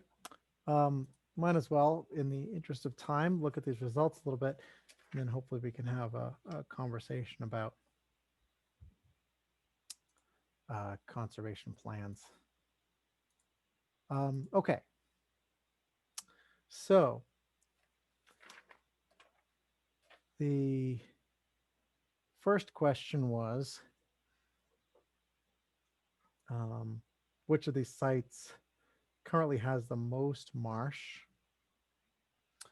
Don't know if anybody wants to chime in on that one or not.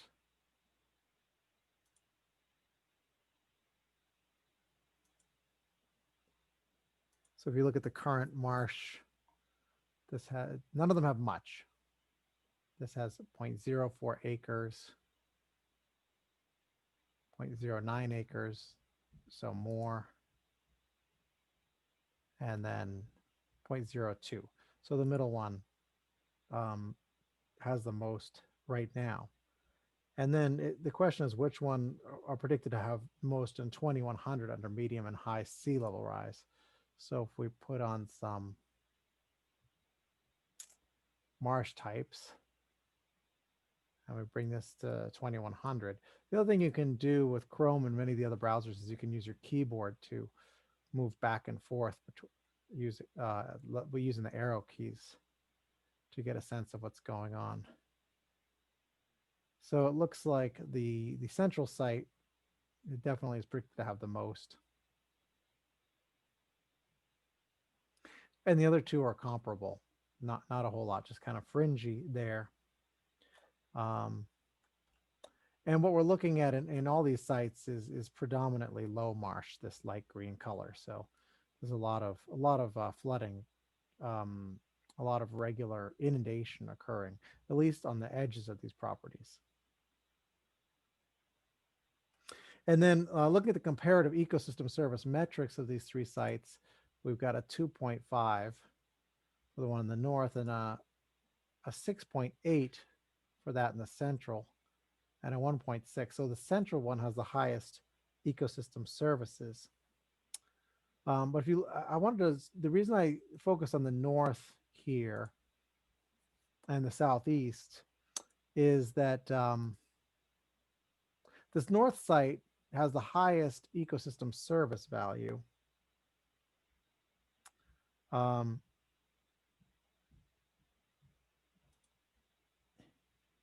But they have,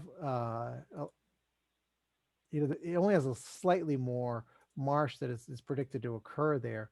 But one of the factors that I wanted to look at here is kind of the, pertains to some of the uncertainty in the model.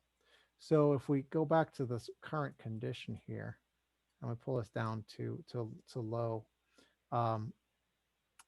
this northern site here has maybe a little bit of fringing marsh, or the potential for a little bit of fringing marsh to be there. I think if you turn off the overlay and you go in tight, you can see it's probably mostly unvegetated beach kind of habitat.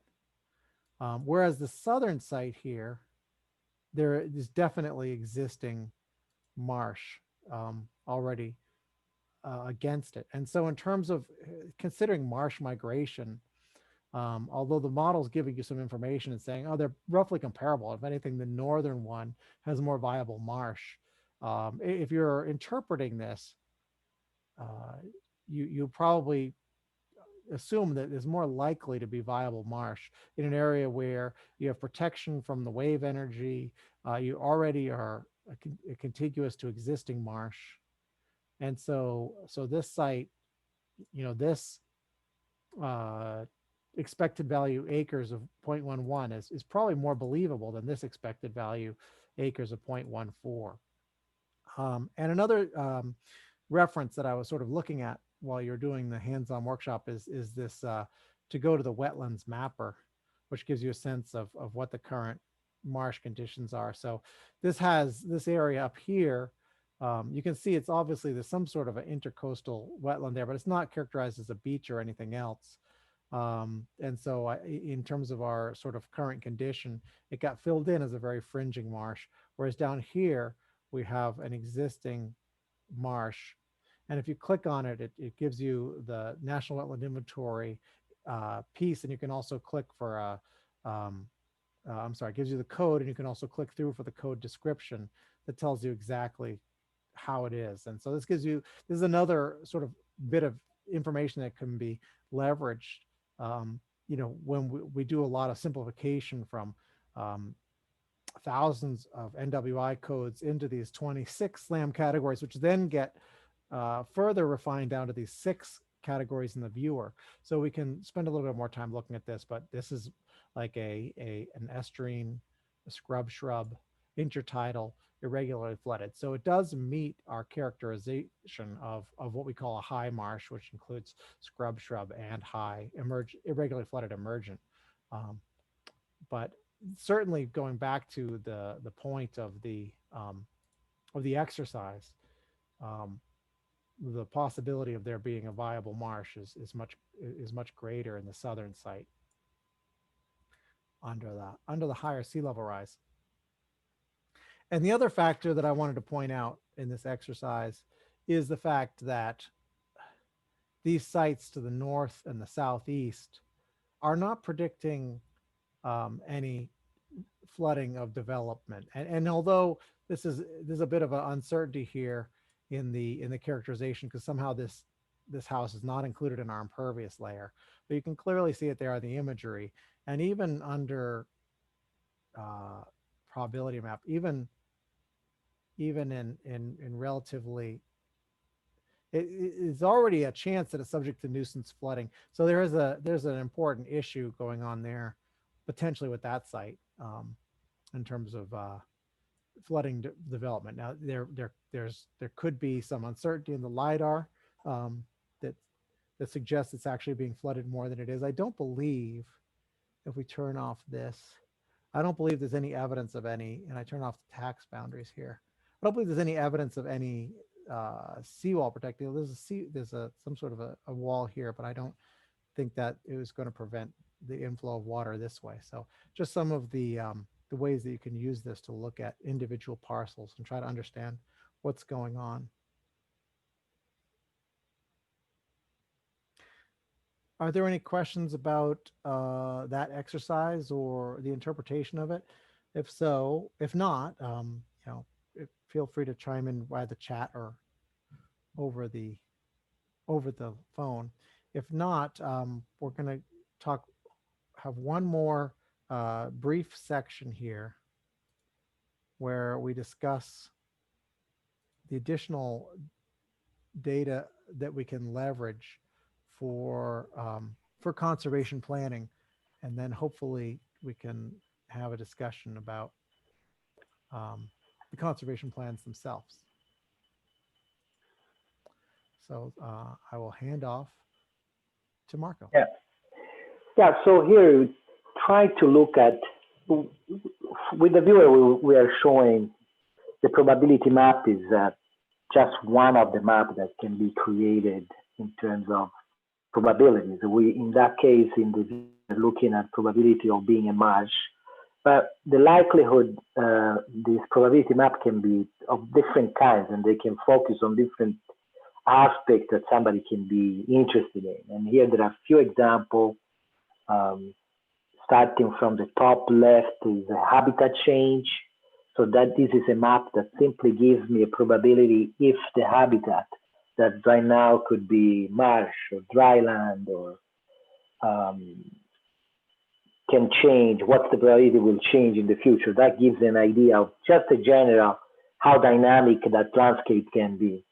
And then you have other maps. The one of being a coastal marsh, we've seen it, but you can break it down also on just focusing in new coastal marsh. So land that right now is not marsh, it's mostly dry land, and what's the probability this area to become a marsh in the future in terms of hydraulically, really, for the most part. And so that really focus on the marsh migration opportunities rather than just conservation of the marsh system in general. And the map, the bottom map on the right instead gives you also the sense of how these areas that maybe today are marshy, they can actually become just open water in the future, which is also very important to consider, because when you have to consider effort and cost and where you want to put your effort, if you have areas that are very likely to become open water in the future because they are already pretty low in the tidal frame, and sea level rise will basically just drown this area pretty quickly, then maybe you don't want to invest any effort on those areas. If the likelihood of, and you can see here in this map that are mostly channels, the fringes of the different channels that they're probably becoming water very likely in the future. And here is a list of several likelihood the maps that are created or were created in this project and previous project that exist in Marsh. This is focusing just on the Marsh system that exists today and what's the likelihood of having this marsh in the future still there. Marsh that are new areas that they can be occupied by marsh and habitat change, and some other like areas that you can focus on, like if areas that are developed today but they are likely to become flooded in the future, because these are also potentially areas of interest if you bring them back to be undeveloped, for example.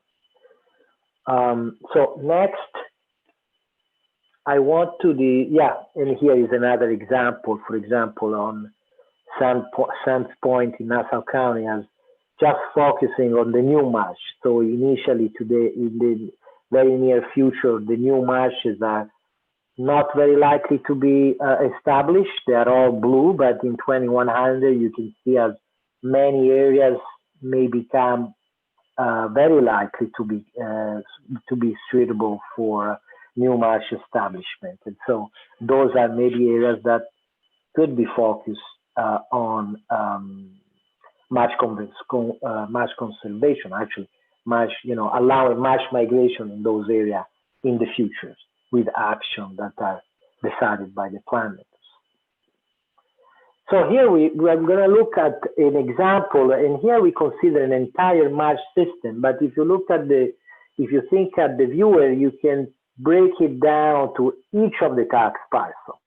Here I'm just looking at the entire marsh system, and we considered several different strategies that can be conservation strategies, and see how these can be different in terms of marsh preservation. And then I'm going to show at the end a summary table when we combine all these different strategies with cost. So here is the Thorn Preserve in Gardner County Park in Suffolk County, which is the southern part of Long Island. And here is on the left-hand side, you have the marsh system as it is today, which is mostly high marsh. And basically, think about this. If you break it down like in the viewer as a tax parcel, that would be like a tax parcel. And so the very first thing that you look at on the right-hand side is the footprint, the highest footprint of the inundation, which is basically the map that you would obtain at the highest sea level rise scenario, and just looking at how far the water could get into. And so this gives you an idea potentially if sea level rise was the highest. In our case, I think it's 2.2 meters. This is the areas that can get inundated in this parcel. But this doesn't give you a sense of where you should focus your effort or how you could focus your effort in terms of probability. So the very first map is the probability of the current marsh persistence in 2100. And you can see in this area, basically under all sea level rise scenarios, from the most conservative to the most aggressive, you have a very low probability to maintain your marsh system as it is today.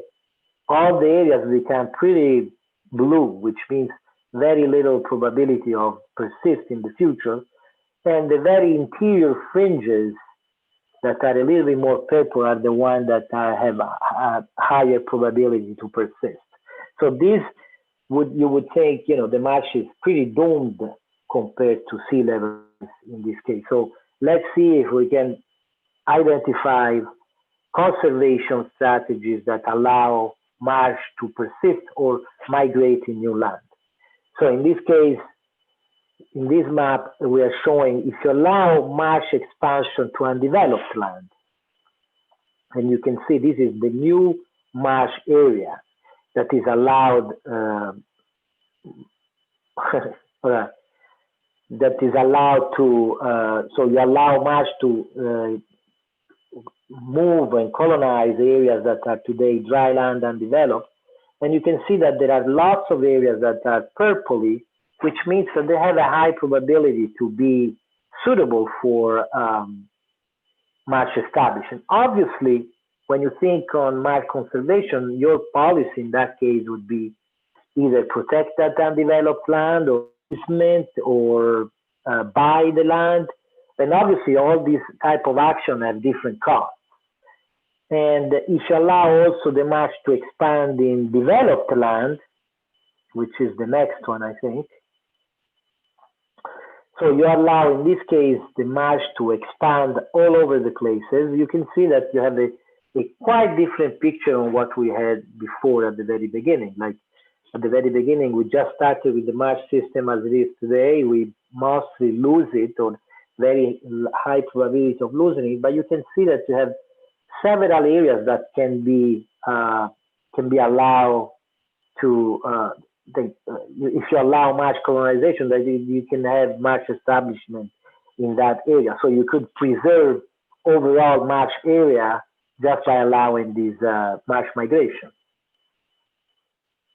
And we also looked in this case, in this area, there are also other policies that you can consider. One is thin layer deposition, which is focusing on the existing marsh. So thin layer deposition is a practice that has been considered in the last few years and is focusing on the existing marsh. And basically is trying to provide enough elevation capital to the marsh by just depositing a material that is most of the time dredge material from the channels and redeposited, sprayed on the marsh so that they get a little bit of elevation capital. And what we found is generally that the benefit that the marsh gets just by thin layer deposition, it's not as important. So you're basically increasing 1 to 10% benefit by adding this thin layer, and you are buying maybe several years. Could be enough, but on the long run, if you look at the future in terms of conservation of the marsh, if the marsh cannot keep up naturally with the sea level rise rate, then instead of drowning in 2080, it's going to drown in 2100. And here is a summary, which is really the bulk of all this effort, which is basically considering the different strategies with the cost, associated cost. Because all these strategies have different costs, obviously. And when you're planning conservation, cost comes into the picture, obviously. If you're allowing marsh migration in undeveloped land, cost less than allowing marsh migration in developed land, because developed land requires most of the time acquiring that property if it's a private land, or removing the developed component of this land, which has an added cost. Then the fact that the land is either private or public add a different cost. Action for protecting undeveloped land may only be like easement, for example, which has a different cost than just acquiring the property. So you have really a suite of different possibility depending also on your available cost.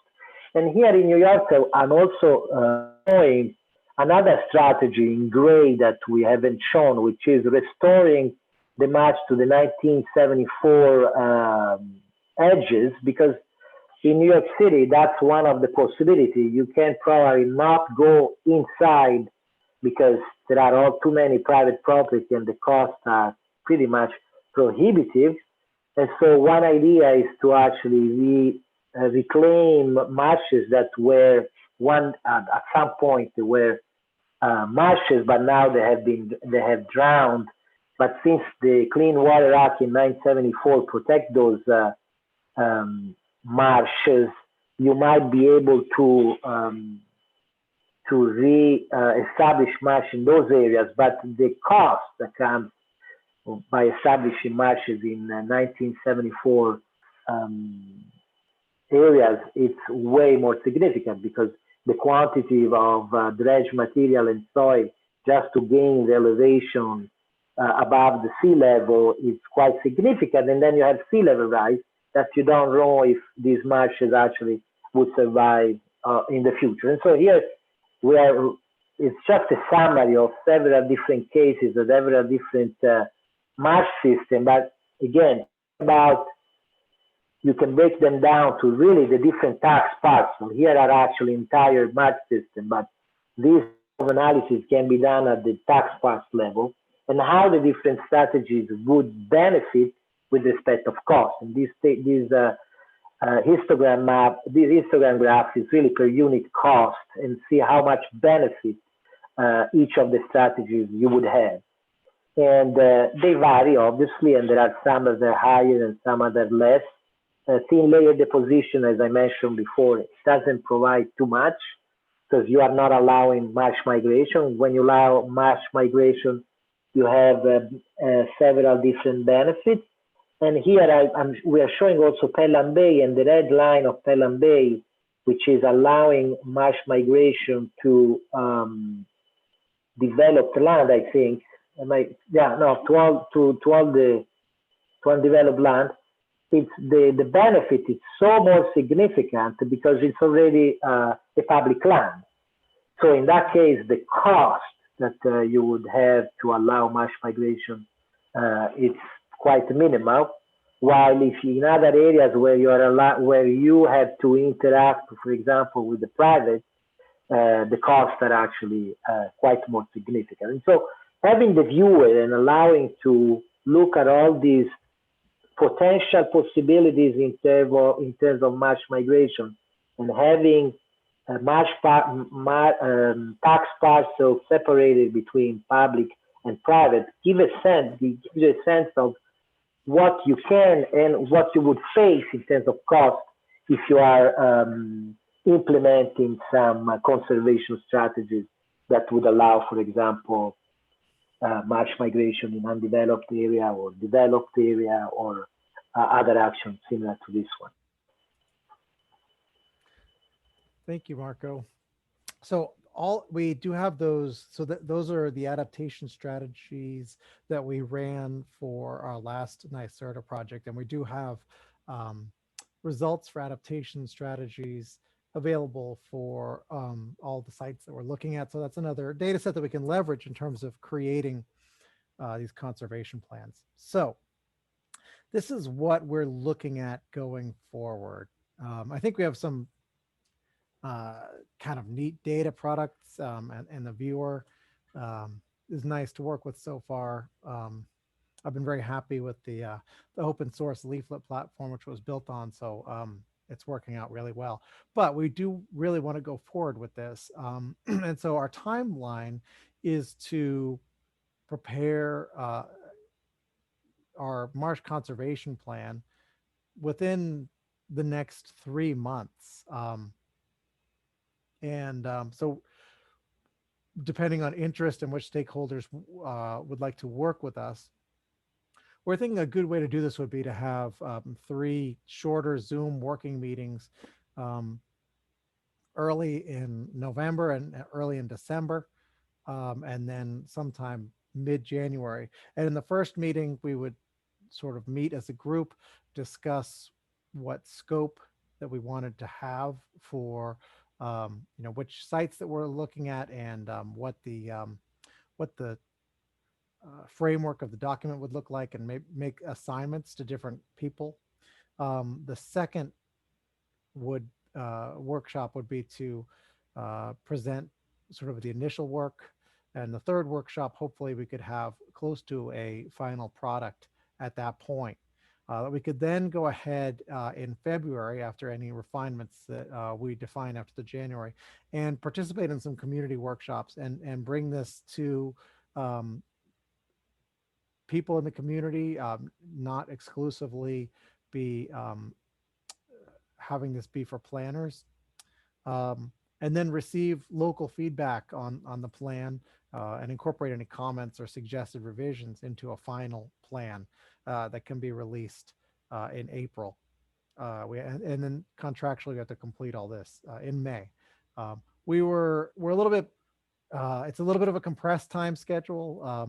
We also were planning on traveling in person to all these meetings, but of course that we're assuming that that's on hold indefinitely for now. So hopefully that sounds interesting to people to get involved with. And as we've discussed, sort of, I'll go through this pretty quickly, but what our group and this contract can support is setting up the document framework. Obviously, the pieces we saw with the Marsh Fate Viewer and those data analyses, and then what Marco just showed in terms of adaptive management and uncertainty maps. Then there are additional sea level rise scenario results that were not part of the that are not part of the viewer, as well as literature analysis and thought. You know, say for example, we wanted to discuss the conversion of high marsh to low marsh, and the considerations. So when you sort of start to look at those, and you can look at a little more detail in terms of what that would entail and what the potential risks are in that process. So our questions for the group, you know, are there obvious stakeholder groups that are interested in developing marsh migration conservation plans with the assistance of this project? And then hopefully get some information about what the priorities would be in terms of conservation.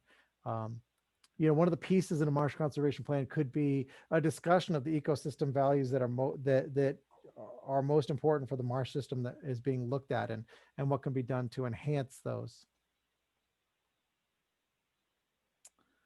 So I guess, you know, I would lead, you know, looking at Nassau County, are there any sites that jump out as especially interesting or promising for the construction of a plan like this?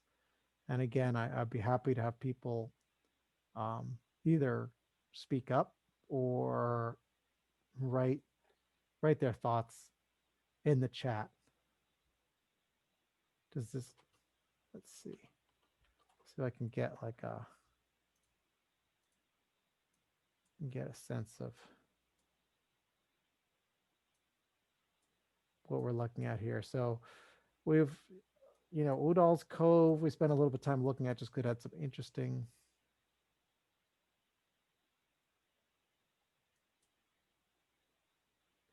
Hempstead Harbor. So I see North Hempstead.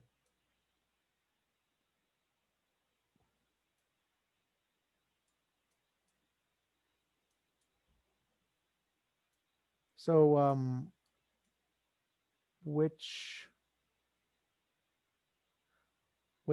of these sort of defined, would it be these?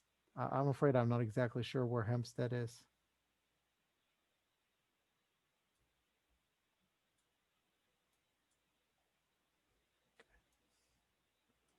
So I see Eric said that his committee represents 9 local governments around Hempstead Harbor. So he'll make them aware of this and see if there's any interest in that. So at North Hempstead, Kevin, would that be, I'm not sure. Would that be Dosora's Pond, Frost Creek, and Mill Neck Creek? The Soros Pond is City of Glen Cove. They are Okay. a member of the Hempstead Harbor Protection Committee. Mill Neck Creek is within the Oyster Bay Cold Spring Harbor Protection Committee area. And Friends of the Bay is a local citizens group in that area. The different organizations that would be interested, but they're not part of the Hempstead Harbor Protection Committee. Okay. Well, we can reach out to those groups. One of the things that I didn't really show at this point is that there is around Mill Neck Creek, there under the medium sea level, there's a fair this area. This is some of the lowest developed land that we've seen in the north, in the Long Island Sound study area that we were looking at. And so even under the medium sea level rise, there's some intrusion in terms of this peninsula by 2100. Under the higher sea level rise, that intrusion starts a little bit in 2040. By 2007, it gets extremely widespread. So there's definitely some infrastructure vulnerability. I know that we're focusing on marshes here, but certainly there's some infrastructure vulnerability that we're looking at that makes that site unique.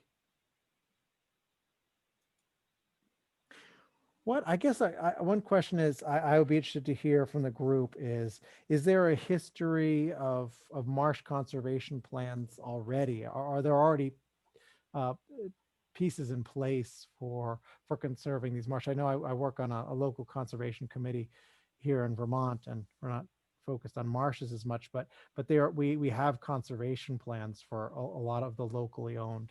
So I guess I don't know, are people familiar with existing conservation plans for these marshes that could be augmented, or is it just not something that people have really done at this point? I'm not aware of any specific marsh conservation plans. I know that several of the municipalities have done marsh restoration work, but in terms of having overall plans, long-term plans for it, if they are, I'm not aware of it. Thank you.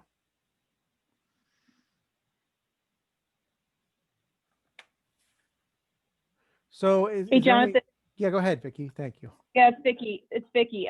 Heather Johnson was on the phone, and she's the director of Friends of the Bay for Oyster Bay, and she had to leave early, but she did say that she was very interested in pursuing this with any partners that were interested. So, and I know she covers a large area there at Oyster Bay. So I just want to put that out there. I told her I would follow up with her, but if there's anybody in the call that wanted to know that, she did tell me privately.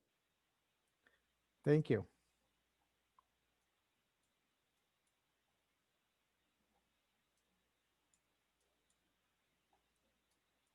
I was just looking at some of these marsh results. There is a real difference in vulnerability also in these different sites. So that it's interesting to know, and that a lot of that stems from where the marshes currently are. So like this interior marsh here has a higher elevation, and so it has a lot less vulnerability that's predicted than the exterior marsh here at Frost Creek, where you see a lot of open water occurring in areas where there was previously marsh. So yeah, so Vicki, do you think that the if we were to put together a group to create a conservation plan, it would be a combination of something like a municipality and Friends of the Bay? Is that how we should start reaching out?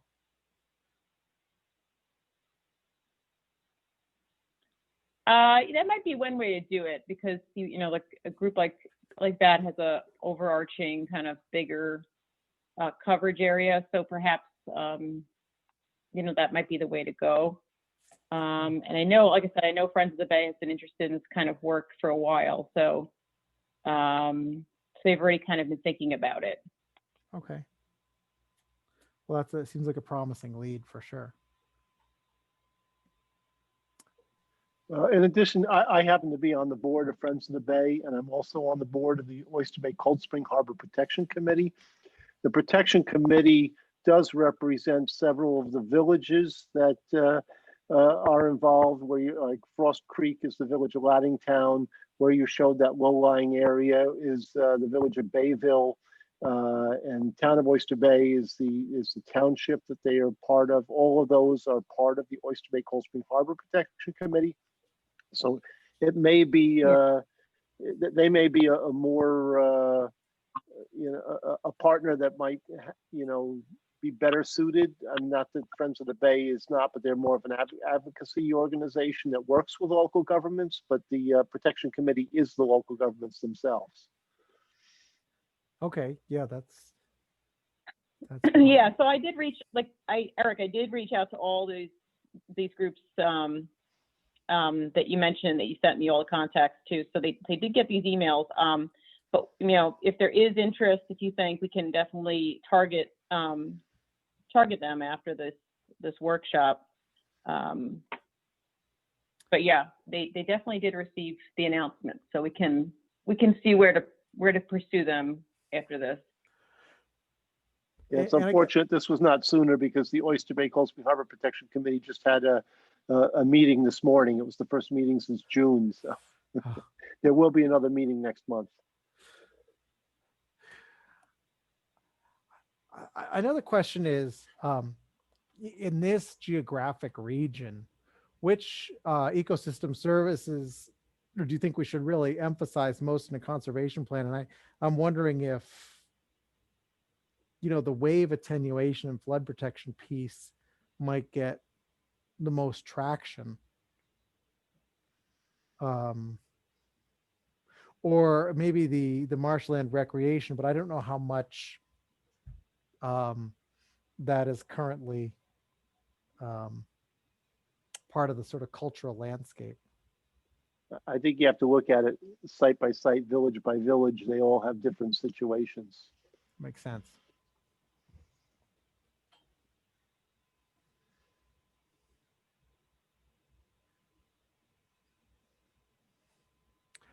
It may be that, is there a thought that sort of the way that we have demarcated these, I mean, we don't have to be stuck with that in terms of marsh conservation planning. We could consolidate them, or we could do smaller areas.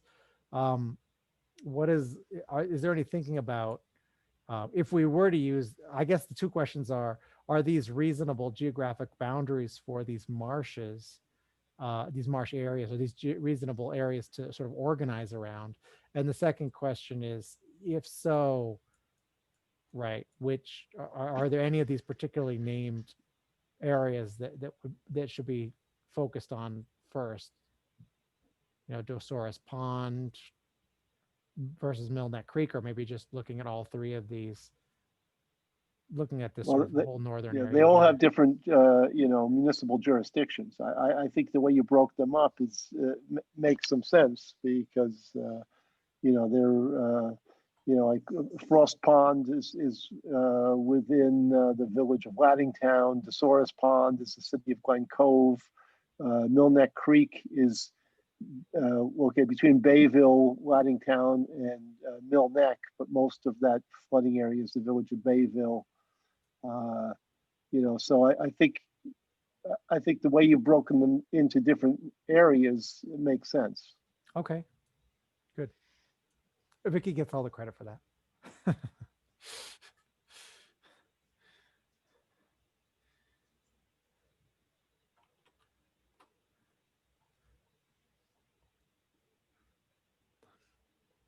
Well, I think we've covered three of these bullets, and I guess the only question, and there may not be much feedback on this, but are there other pieces of a marsh conservation plan that we didn't discuss today that would make sense to go in there? What is it like?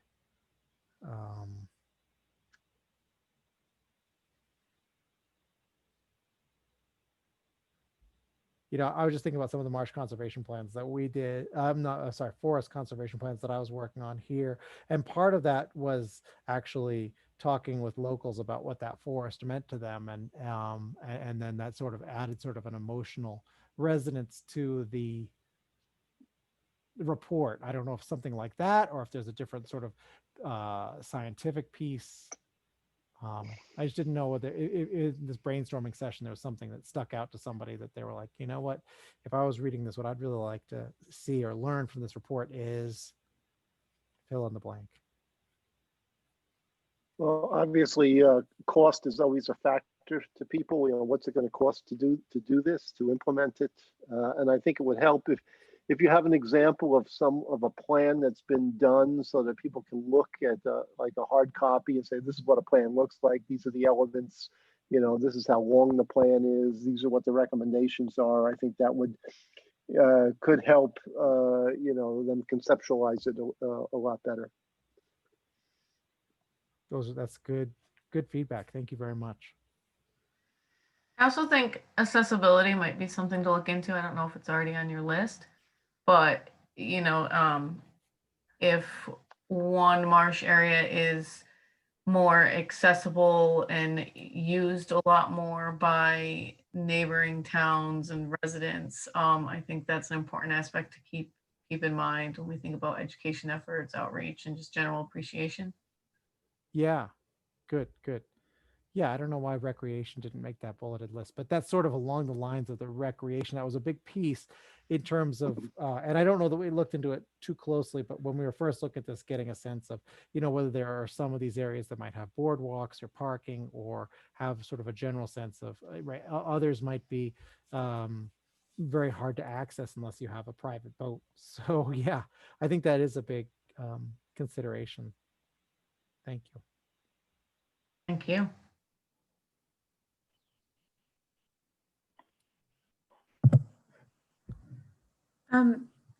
Hi, so just to add to that point, I think that marshes as an ecosystem are something that the general public might be less familiar with than forests, for example. Like, I think some people might not really know the importance of them, and in part because they are so protected, or, you know, because of the accessibility issue.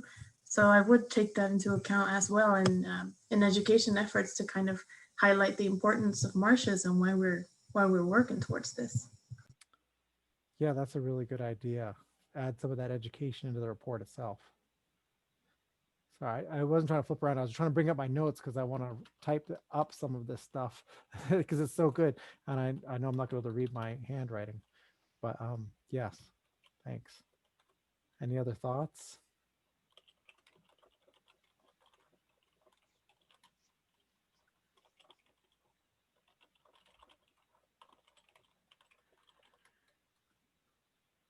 Vicky, do you have any closing thoughts before we wrap it for the day? No, I just, you know, as folks leave, I mean, certainly think about it after this meeting, and if there's anything that comes to mind or any questions you have, to reach out to us.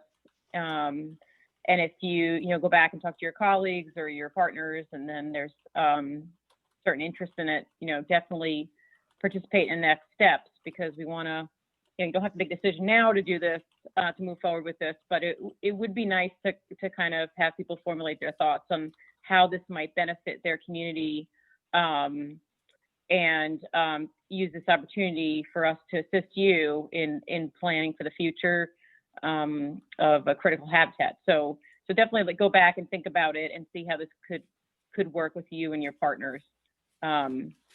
So we have 2 more workshops this week, and then we're going to kind of regroup and see where we're at, and then we'll move forward with the next meeting.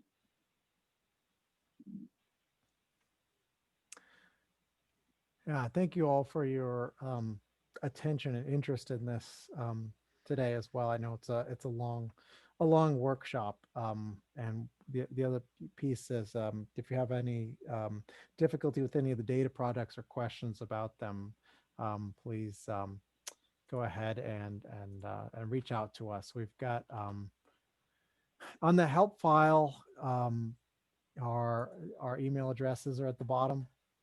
So there's that. And then, right, if you go to the the modeling project website, and then you can go to Warren Pinnacle Consulting. There's contact. We have contact information available there as well. So we'd love to hear from you, and we will do all that we can to take your feedback into account in terms of the project products.